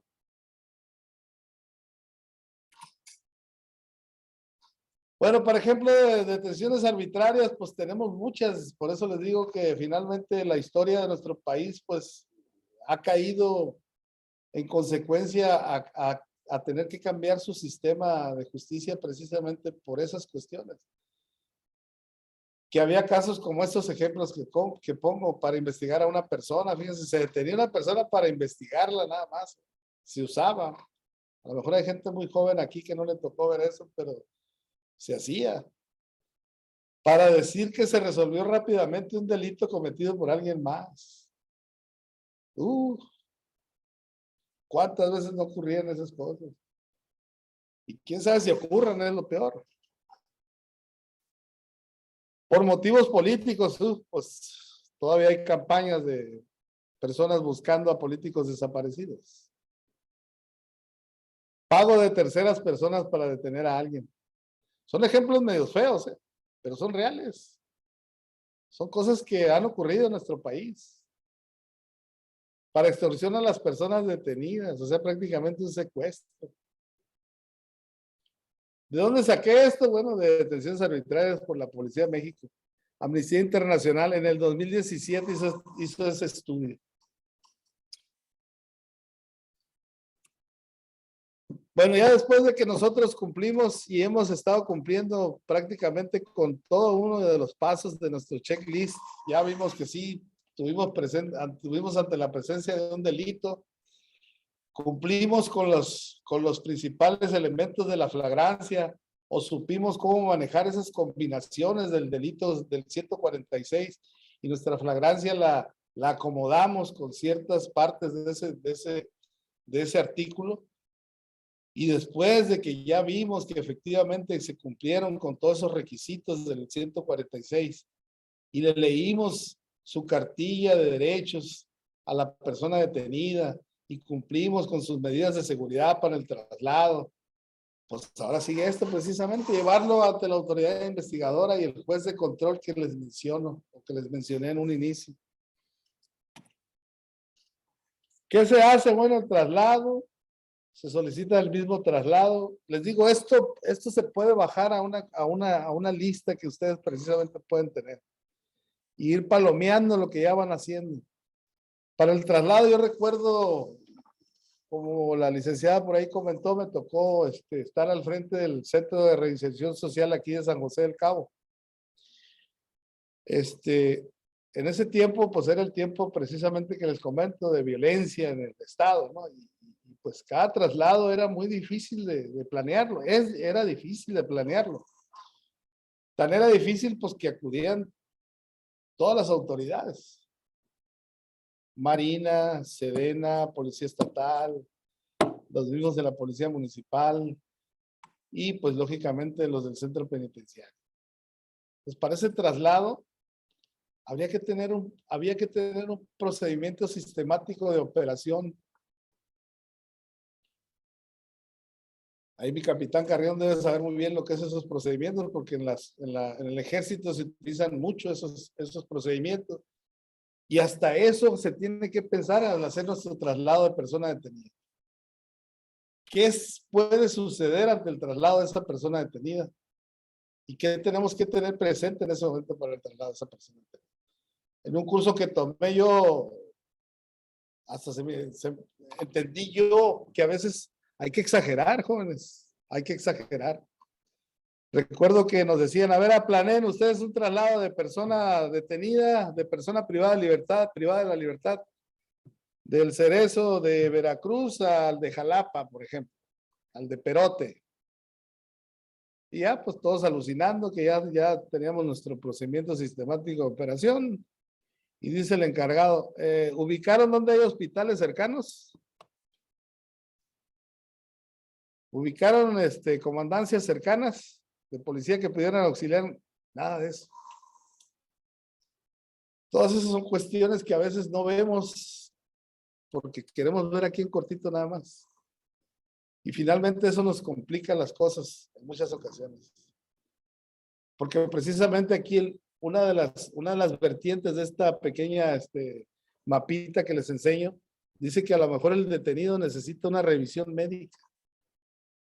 Y lógicamente, ¿qué vamos a pensar en ese momento? Que el traslado va a requerir llegar a un hospital y va a tener que ser el hospital más cercano. Entonces, sí es importante esa parte, señores, también dentro de para poder lograr que esa detención que ya se realizó finalmente también tenga legalidad. Te estás preocupando por la persona, estás preocupándose por sus derechos. Acuérdense que a partir del 2011 nuestro sistema de justicia penal o nuestra constitución también elevó por tratados internacionales los derechos humanos a un nivel nunca imaginable en nuestro país. ¿Y a raíz de qué? Bueno, de eventos como el de Rosendo Radilla, por ejemplo. No sé si alguien pueda decirme algo respecto a Rosendo Radilla, alguien que recuerde algo de Rosendo Radilla. Alguien que quiera participar, por favor. Hay que conversar. Rosendo Radilla, ¿alguien recuerda a Rosendo Radilla? Adelante, capitán. El caso Rosendo Radilla es el caso emblemático dio lugar a la lectura de derechos. Fue en 1938 el caso Radilla contra Ohio. en el que por la detención que se hizo de esta persona y no se le hicieron saber en Estados Unidos sus derechos, posteriormente, después de una serie de audiencias, logró la libertad. Años después de estar libre, pues desafortunadamente murió. Pero ese caso sirve como jurisprudencia en nuestra actual sistema de justicia. Es correcto, era un activista ya del estado de Guerrero, esta persona, que en un retén militar precisamente, pues finalmente lo desaparecen esta persona, ¿no? Entonces, toda esta cuestión jurídica que surge en la Corte Interamericana y que finalmente termina por sentenciar a nuestro país, lo obliga prácticamente pues a respetar los derechos humanos de las personas, pues lógicamente eso también trasciende a esta parte del sistema de justicia, que es lo que principalmente pues en donde principalmente se cometían este tipo de actos arbitrarios, ¿no? Entonces lógicamente pues esa parte a la hora de la detención no la podemos dejar a un lado. Habrá quienes todavía piensen, no, pero ¿qué derechos puede tener este canijo? Y que pues si acaba de robar esto, acaba de golpear a la señora, casi mata. Tiene derechos. Y eso es lo difícil, por eso a veces los paradigmas son tan difíciles de tumbar. ¿Por qué? Porque ya estamos en una manera de pensar que finalmente no nos permite evolucionar. Y finalmente nos hace cometer errores, porque en este caso nosotros como policías, si no respetamos los derechos humanos de una persona, vamos a tener problemas. ¿Cuál va a ser nuestro problema? Bueno, que nosotros estamos pensando que hicimos la detención del año, que merecemos una mención honorífica por la detención que hicimos, pero que desgraciadamente se nos olvidó que debimos respetar los derechos humanos de ese detenido. Y ya con eso se nos cae todo nuestro supuesto. ¿Cuál es el otro supuesto? Bueno, llevarlo a la sede ministerial, entregarlo al Ministerio Público, ya sea del fuero común o fuero federal, y ya pues ellos le imputarán el delito por el cual nosotros lo estamos llevando. Y ya se presentará ante el juez y ya en ese momento pues ya pasa a otra etapa precisamente de los juicios. Bien, creo que la parte importante de todo este tema que hoy hemos visto, pues es precisamente el reconocer que nuestro trabajo, pues sigue siendo lo más importante, sigue siendo la base de de todo este sistema. Somos los agentes principales del nuevo sistema de justicia penal. Somos uno de los participantes más importantes finalmente, porque el primer respondiente sigue siendo todavía el policía. Y a veces el policía no es tanto porque, digamos, es que también la policía ministerial tendría que estar ahí. Sí, también lo hace su trabajo también la policía ministerial, porque como lo dijo el capitán, hay agentes especializados en la clasificación y la recolección. La policía especializada precisamente que permite que ese trabajo en conjunto pues se haga también bien. Pero el que llega primero es el policía. El primero en oler, en ver, hasta en sentir las cosas es el policía. Y depende de su capacidad, de su conocimiento, que las cosas salgan bien. Y que finalmente, si esa calificación legal que nos va a dar el juez porque hicimos la detención se lleve a buen fin, pues lógicamente será para beneficio de nuestra corporación primero y luego para nosotros tal vez, si se reconoce el trabajo de cada uno de ustedes en la carrera policial. Yo creo que finalmente es tratar de arriesgarse también. En ciertos momentos este trabajo es de riesgos finalmente. Hoy lo vimos todos en el trabajo que se ha hecho en materia de salud, por ejemplo. ¿Quién no iba a pensar que ahora tendríamos como enemigo un virus? ¿Cuándo íbamos a pensar que nuestro enemigo principal iba a ser un virus? Y finalmente hoy el virus pues fue enemigo de muchos. Hay compañeros que cayeron por esa enfermedad. Pero finalmente todos tuvimos que seguir trabajando. Todos tuvimos que mantenernos en servicio. Entonces, pues sí hay cierta dificultad en nuestro trabajo, pero pues finalmente hay más satisfacciones cuando precisamente logramos terminar un trabajo con conocimiento de que lo hicimos bien. Creo que hay mucha policía capacitada lo suficiente como para empezar a que nuestros trabajos relumbren, así como relumbran muchas cosas negativas de la policía en las redes, que ya empiezan a relumbrar también cuestiones positivas de los policías en las redes. Y eso pues no se va a hacer más que con ese trabajo precisamente, un buen trabajo, con conocimiento de las causas y de los efectos.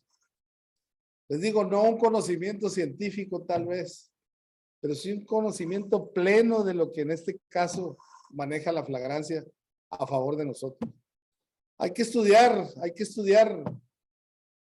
Las herramientas que nosotros necesitamos son precisamente las leyes. Yo tengo amigos que trabajaron en la roca fosfórica en La Paz. La roca fosfórica es una mina prácticamente allá en La Paz, que está allá por San Juan de la Costa. Y mis amigos, los que empezaron a trabajar ahí, empezaron a comprar libros sobre gases, sobre piedras, sobre montañas. Y yo decía, ¿para qué quieres eso? No, pues es que necesito saber qué gases voy a oler ahí, cómo me puedo envenenar, cómo puedo morir ahí, qué puede pasar con el cerro si se desgaja, etcétera. O sea, eso es lo que tenemos que hacer nosotros también. O sea, no podemos decir, oye, si me toca una detención, no, me voy a hacer loco. Voy a hacer como que no sé, o voy a decir que yo no sé hacer un informe policial. Aguas, porque no saber hacer un informe policial homologado, en el caso de nuestra policía, es baja. Si yo le digo a mi comandante Carrión, comandante, yo no sé hacer un IPH, discúlpeme, mi comandante me puede hacer un informe policial a mí y con eso se reúne la Comisión de Honor y Justicia. A ver, aquí en el reglamento de la comisión dice que no realizar un informe policial es causa de baja, falta grave. Entonces no podemos descalificarnos y decir no sé hacer el trabajo o no quiero hacer el trabajo. Las herramientas ahí están, compañeros. Las herramientas están ahí enfrente nada más para que abramos los libros. O bueno, ahora que ya se usa tanto la red, pues buscar el tema con fundamento, eso sí, porque pues hay mucha información muy vaga, muy falsa también, que nos puede a tener ideas erróneas en cierto momento. Y acuérdense que parte de la argumentación de nuestras ideas, pues es eso, tener fundamento. No sé si se alcance a ver el video que les comentaba ahí, no sé, el moderador aquí me permitiera poner el video del juez que les comentaba para que los compañeros vieran lo que pudiera suceder en un juicio que nos puede suceder a cualquiera, lógicamente. No sé si haya tiempo para ver eso, licenciado. Maestro. ¿Sí? Sí, adelante, por favor. Gracias.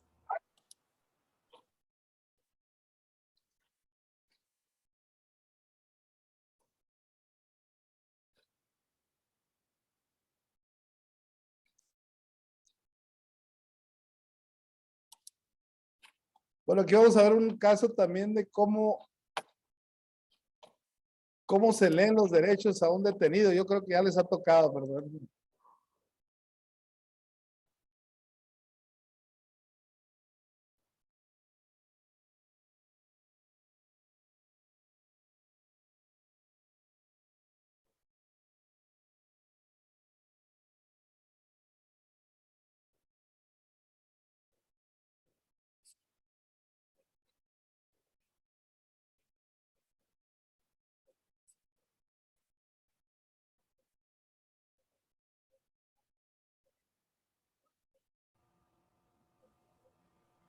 Maestro, para compartir el video, tiene que tenerlo abierto y volver a compartir.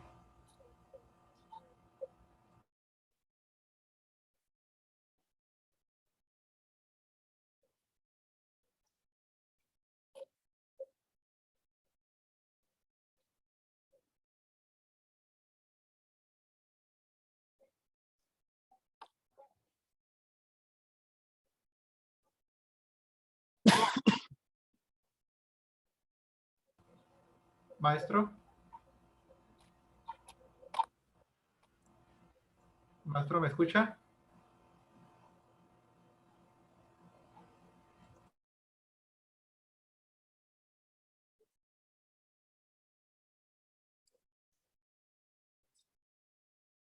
Maestro, ¿me escucha? Sí. Para compartir el video tiene que tenerlo abierto y volver a compartir la pantalla. ¿No se ve? No, maestro. ¿No se ha visto? No.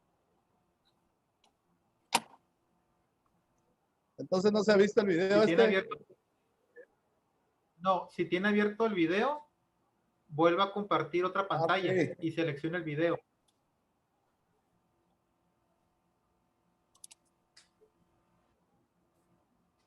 Ahí está. Ya lo estamos viendo.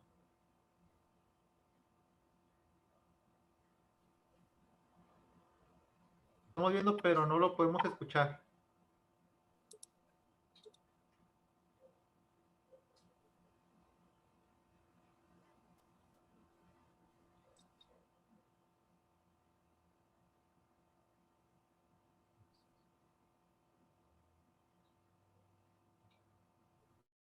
Maestro, ¿me escucha?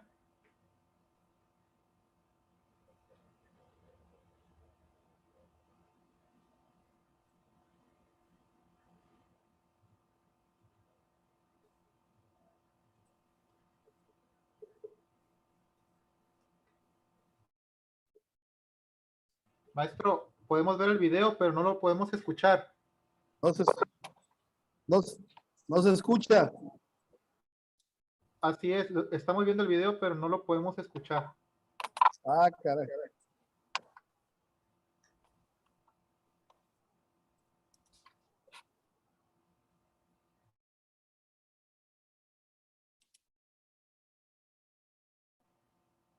Igual, si gusta, podemos compartir el enlace en el chat para que los compañeros lo puedan ver. Ok. Bueno, lo que sí me gustaría compartir finalmente es esta parte de una tesis aislada que no sé si ya la han visto algunos de ustedes respecto al control provisional preventivo, que prácticamente es una tesis que nos favorece a las policías. ¿Alguien ha oído hablar de estos parámetros? ¿Alguien que me pudiera decir si ha visto algo de esto? Que es muy importante, ¿eh? Ojalá que lo hayan visto varios. Aquí en la pantalla pueden levantar la mano nada más quienes ya lo hayan visto estos controles provisionales. El compañero Víctor Medina quiere participar. Adelante, compañero Víctor. Adelante. Sí, buenas tardes a todos los compañeros. Buenas tardes. Soy el licenciado Víctor Medina, soy agente del Ministerio Público, precisamente de aquí de Los Cabos, en San José del Cabo, encargado de la unidad especializada para la atención a personas detenidas. Sí, señora. El supuesto adelante. de flagrancia prácticamente para nosotros pues es el día a día, ¿verdad? Porque precisamente la unidad en la cual me encuentro encargado es la unidad en la cual nosotros como agentes del Ministerio Público recibimos todas aquellas carpetas de investigación con personas detenidas. Se me hace muy interesante el tema y agradezco pues la oportunidad de la capacitación, ¿verdad? Y poder compartir, pues como usted bien lo dijo al inicio, las experiencias, sobre todo la información.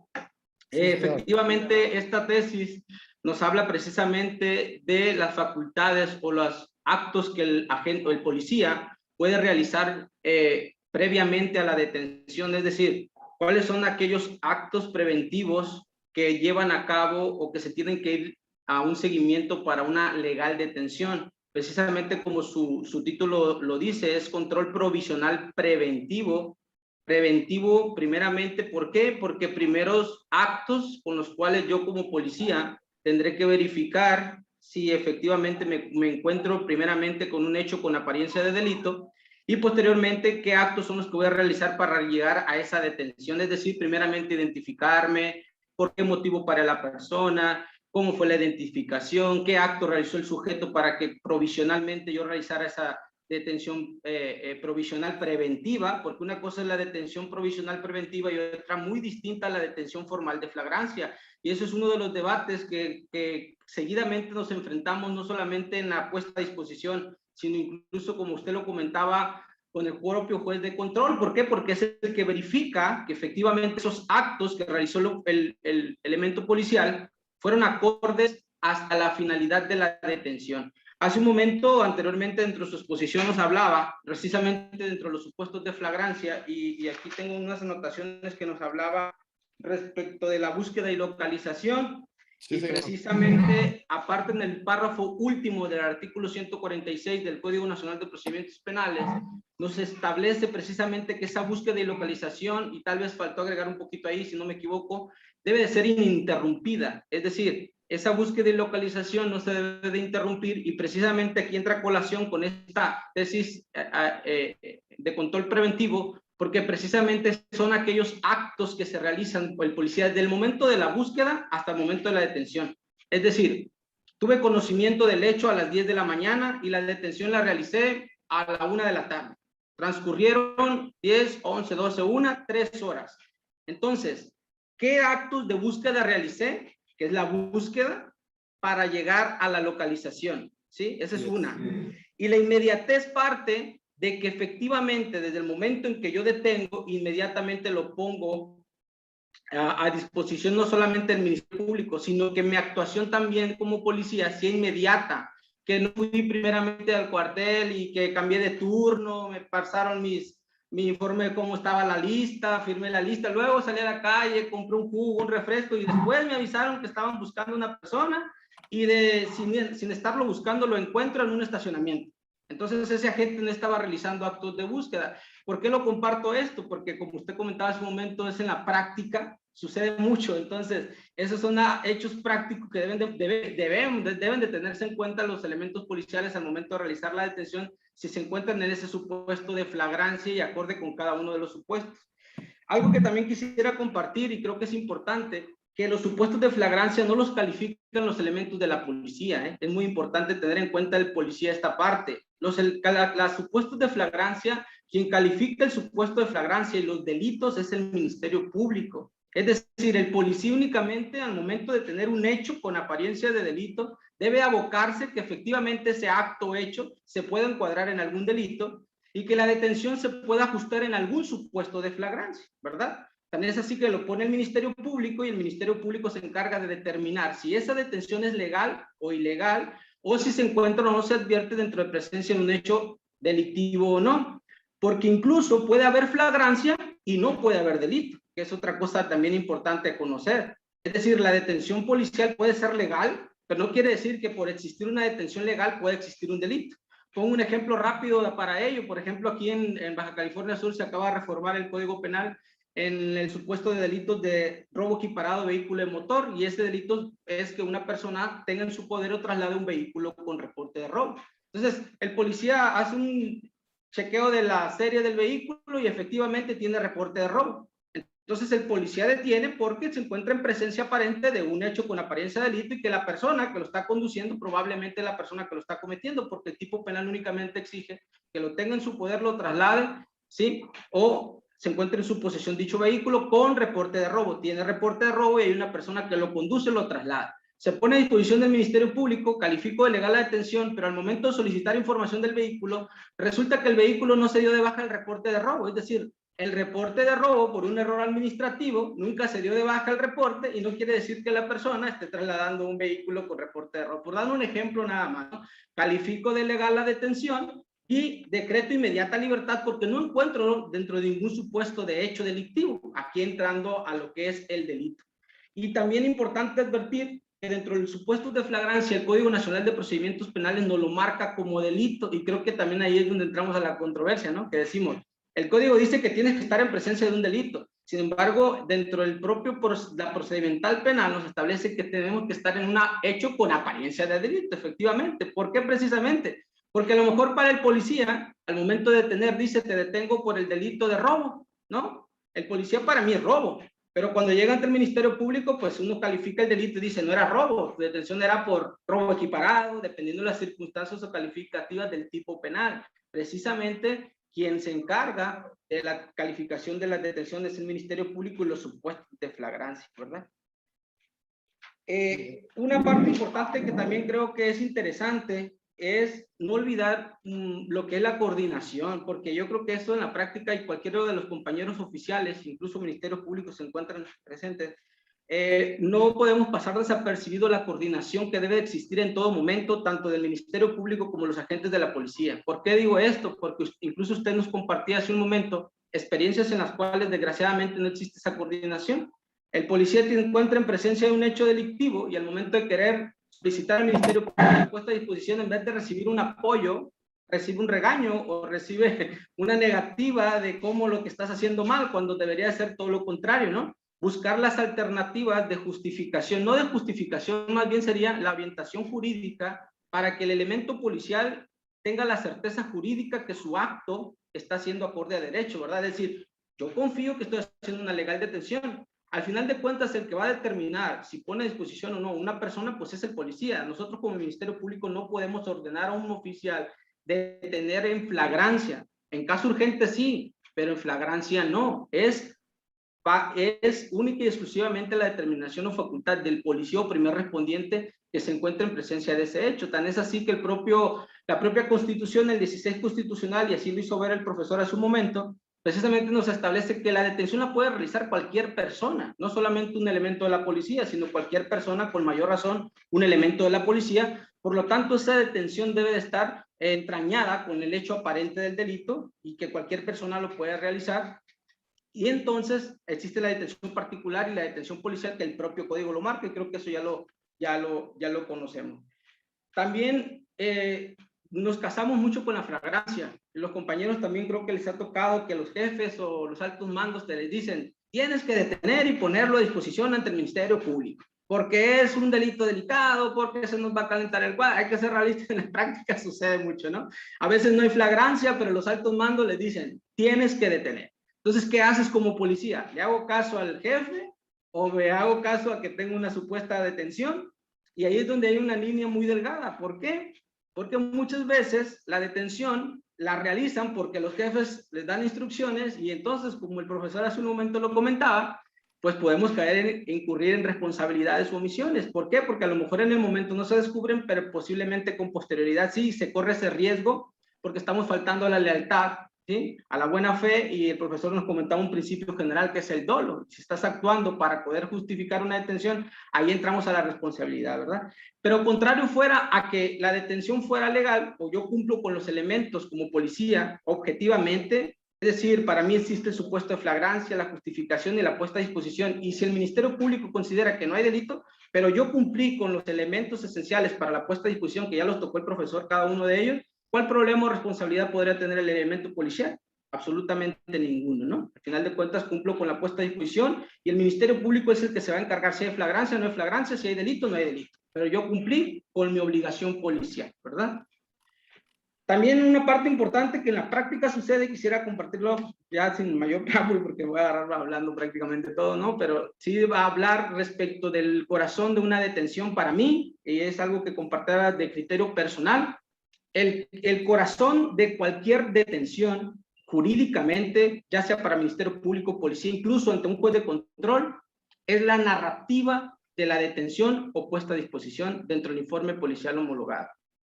Porque muchas veces el policía omite actos que se realizan. ¿En qué sentido? ¿Qué observé? ¿Cuáles fueron los niveles de contacto provisional preventivos? ¿Qué me llevó a pedirle a la persona que se parara? ¿Por qué le detuve provisionalmente su libertad? ¿Por qué lo revisé? ¿Por qué le solicité información? Cuestiones de actos prácticos que me llevaron prácticamente hasta la consumación de la detención. Y si en la narrativa del informe policial homologado no se encuentra cronológicamente justificado en circunstancias de modo, tiempo y lugar, pues esa detención va a ser ilegal. porque me ha pasado también que a veces recibes una puesta a disposición y la detención era legal, pero el policía omitió en poner ciertos actos que realizó que eran importantes para justificar la flagrancia, ¿verdad? Dentro de los supuestos, si hubo señalamiento, si encontró instrumentos, cómo encontró los instrumentos o productos del delito, toda esa información que es sumamente importante precisamente para arribar a una legal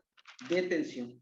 Entonces, creo que es lo que pudiera compartir dentro de lo que considero un poquito más resumido lo práctico. Si hablamos dentro de la individualización, pues la puesta a disposición y algo que compartían por último de la lectura de derechos, porque también pasa mucho. A veces la lectura de derechos el imputado no te la quiere firmar o no es su deseo firmarte la lectura de derechos, pasa en la práctica y llega el policía sin la lectura de derechos. Bueno, una cosa es que no te la quiera firmar y otra cosa es que no se le hiciste el conocimiento. Hay que firmar con 2 testigos y al final de cuentas en audiencia con el juez de control pasa en la práctica, el imputado dice, señor juez, es que el policía no me leyó mis derechos. Esos testigos que dijo que puso es mentira porque los falseó eran los mismos policías que estaban ahí, me golpearon y me hicieron todo. Pero vamos al principio de la lógica jurídica y la propia práctica. Si no se han dado cuenta, incluso cuando recibe el Ministerio Público a la persona detenida, nosotros como Ministerio Público también estamos obligados a ¿qué? A hacerle del conocimiento sus derechos como persona detenida. Cuando llegas a la audiencia del control de detención, el juez le pregunta al imputado, señor Juan Pérez, ¿le hicieron saber sus derechos? Sí, entonces son 3 filtros que deben de pasar para la legal detención y ese antecedente que servía de orientación, efectivamente es importante hacer la lectura de derechos, pero también en la práctica lo comparto para poder advertir que no es como la sana necesidad de decir fui omiso o que el imputado va a decir que no me la... o tienes que firmarme y casi los quieren obligar a que les firmen la lectura de derechos porque piensan que van a hacer omisión, se va a caer la detención y hay una ilegal detención. Entonces son cosas que también no serían. Y por eso les comparto de la narrativa, porque en el informe policial homologado hay muchas partes que se tienen que llenar dentro del IPH, pero si tú las especificas en la narrativa, a lo mejor fuiste omiso en una parte del IPH en poner la hora, en poner el nombre completo, pero si en la narrativa lo das, pues con eso se puede justificar en una audiencia, ¿no? El Ministerio Público o cualquier hecho, ¿no? Les digo, me voy a extender un poquito porque ya tengo pidiendo oportunidad para participar, pero no me dieron oportunidad. Comparto nada más la experiencia de algo de lo que, como decía el profesor, ¿no? Para nutrir un poquito más en lo que se pueda aportar. Creo que son temas interesantes, es un tema muy amplio y agradezco la oportunidad, profesor. Muchas gracias. Oh, gracias a usted, licenciado. Si es el licenciado Medina el que he oído su apoyo hacia la policía precisamente. Creo que es el mismo Medina que me han dicho, ¿no? Sí. Ah, pues muchas gracias, ¿no? La verdad es que pues no tengo el gusto de conocerlo, pero sí he oído del apoyo que le brinda a muchos compañeros. Yo creo que es la excepción. No, muchas gracias. Entonces, no, agradecido. La verdad es que precisamente por eso yo en un principio inicié comentando que pues quería ver una perspectiva de conversatorio de este asunto y desde el punto de vista un poquito más policial. Finalmente, pues como les comento, yo creo que ya hay policías que están estudiando derecho precisamente con ese fin. Pero pues bueno, la parte ya que usted realiza como agente investigador, pues lógicamente nos supera en mucho porque pues lógicamente usted ya está en otra parte importante también de la investigación de delitos y del conocimiento de estos delitos que precisamente a nosotros nos toca ponerlos a disposición. Y sí, yo por eso recalcaba esa parte a veces del miedo que el policía tiene, precisamente por esos temas, ¿no? Porque precisamente existen algunas cuestiones que no necesariamente necesitan ser tan formales, pero que finalmente no debe omitir el policía en su momento, porque sí existe eso que usted comenta también. O sea, existe a veces la mala fe de parte de la autoridad ministerial, que en ciertos momentos sí te exige de más.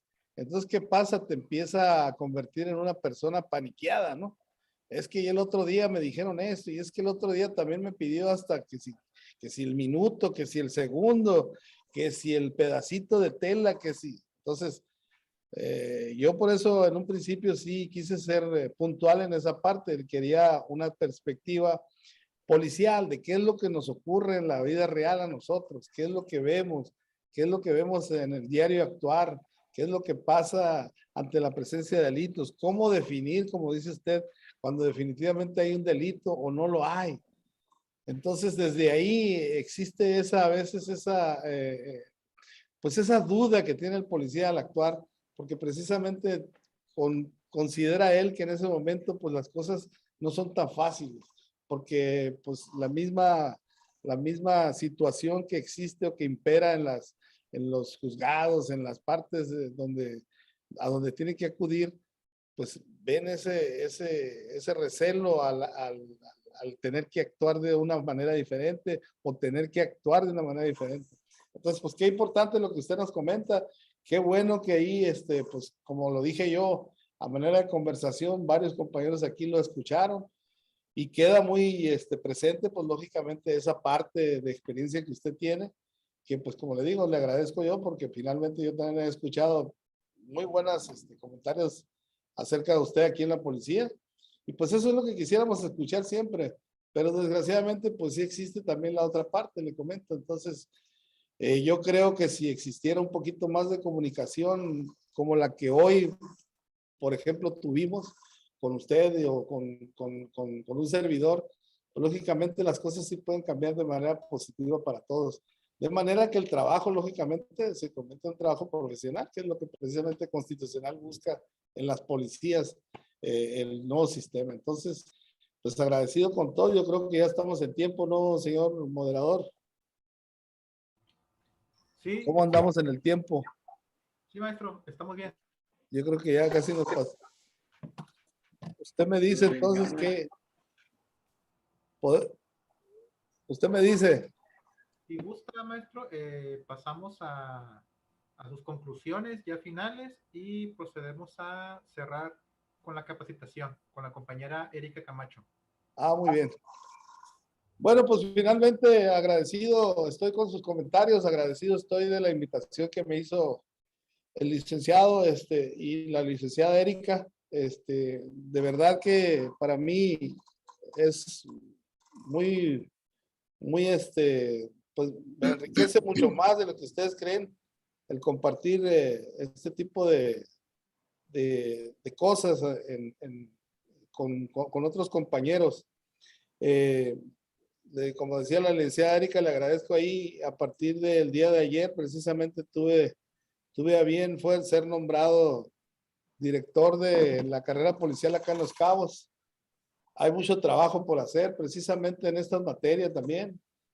A veces ya el policía pues va vencido ante los cursos, ¿no? Ahorita le dices a un policía que va a ir a un curso de IPH y ya hace un gesto, ya como de que hay otro de IPH. Pero finalmente, pues lo vemos en la práctica. Ya lo está diciendo, lo que lo está comentando el licenciado Medina. Todos los días ocurre algo en las audiencias, todos los días está ocurriendo algo y nos lo perdemos. Y no sabemos qué hacer, porque nosotros nos quedamos con la parte esencial de lo que dice la ley, de lo que dice el Código Nacional de Procedimientos Penales. Y queremos actuar en consecuencia bien apegados, sin saber a veces que precisamente esos cursos pues ya traen esto que, por ejemplo, ahorita el licenciado comenta, ¿no? Entonces, por eso yo comentaba en un principio que sí quería ser un poco práctico, un poco a nivel conversatorio de este asunto, que habláramos de nuestras experiencias, y pues que lógicamente esto se convirtiera en un poquito más ameno, ¿no? Entonces creo que pues no me queda más que agradecerles a todos su presencia, agradecer la invitación, les vuelvo a repetir, a los organizadores y pues a todos los que participaron y los que no participaron, pues su audiencia en esta pequeña charla que se tuvo respecto a lo que es flagrancia y la legalidad de la detención particularmente. Aquí si quieren tomar nota de esta última tesis que queríamos comentar, es muy interesante, léanla. Léala si quieren tomar nota ahí, está en el internet. Si la buscan como con controles provisionales preventivos, parámetros para seguir a elementos de la policía, directamente está dirigido a los policías, directamente, o sea, está creado para el policía esta tesis. Entonces es muy importante que la lean, porque les va a funcionar, no se imaginan ustedes cuánto en su trabajo. Y aquí ojalá que el licenciado Medina me pueda apoyar en esa parte para que vean que sí es de un valor incalculable esta tesis.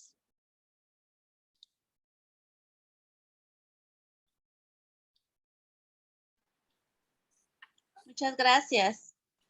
A nombre del Gobierno del Estado de Baja California Sur y la Secretaría de Consolidación, Evaluación y Seguimiento del Sistema de Justicia Penal en el Estado, agradecemos su presencia.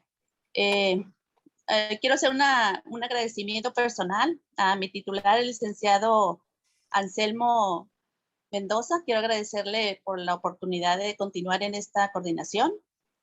Gracias, Lic. También al licenciado Gabriel Antonio por su participación. A mi compañero Miguel Terán, que siempre me apoya en este trabajo. Y a mi amigo, el capitán Carrión. Le agradezco a todos su presencia y buenas noches. Buenas noches. Gracias a todos.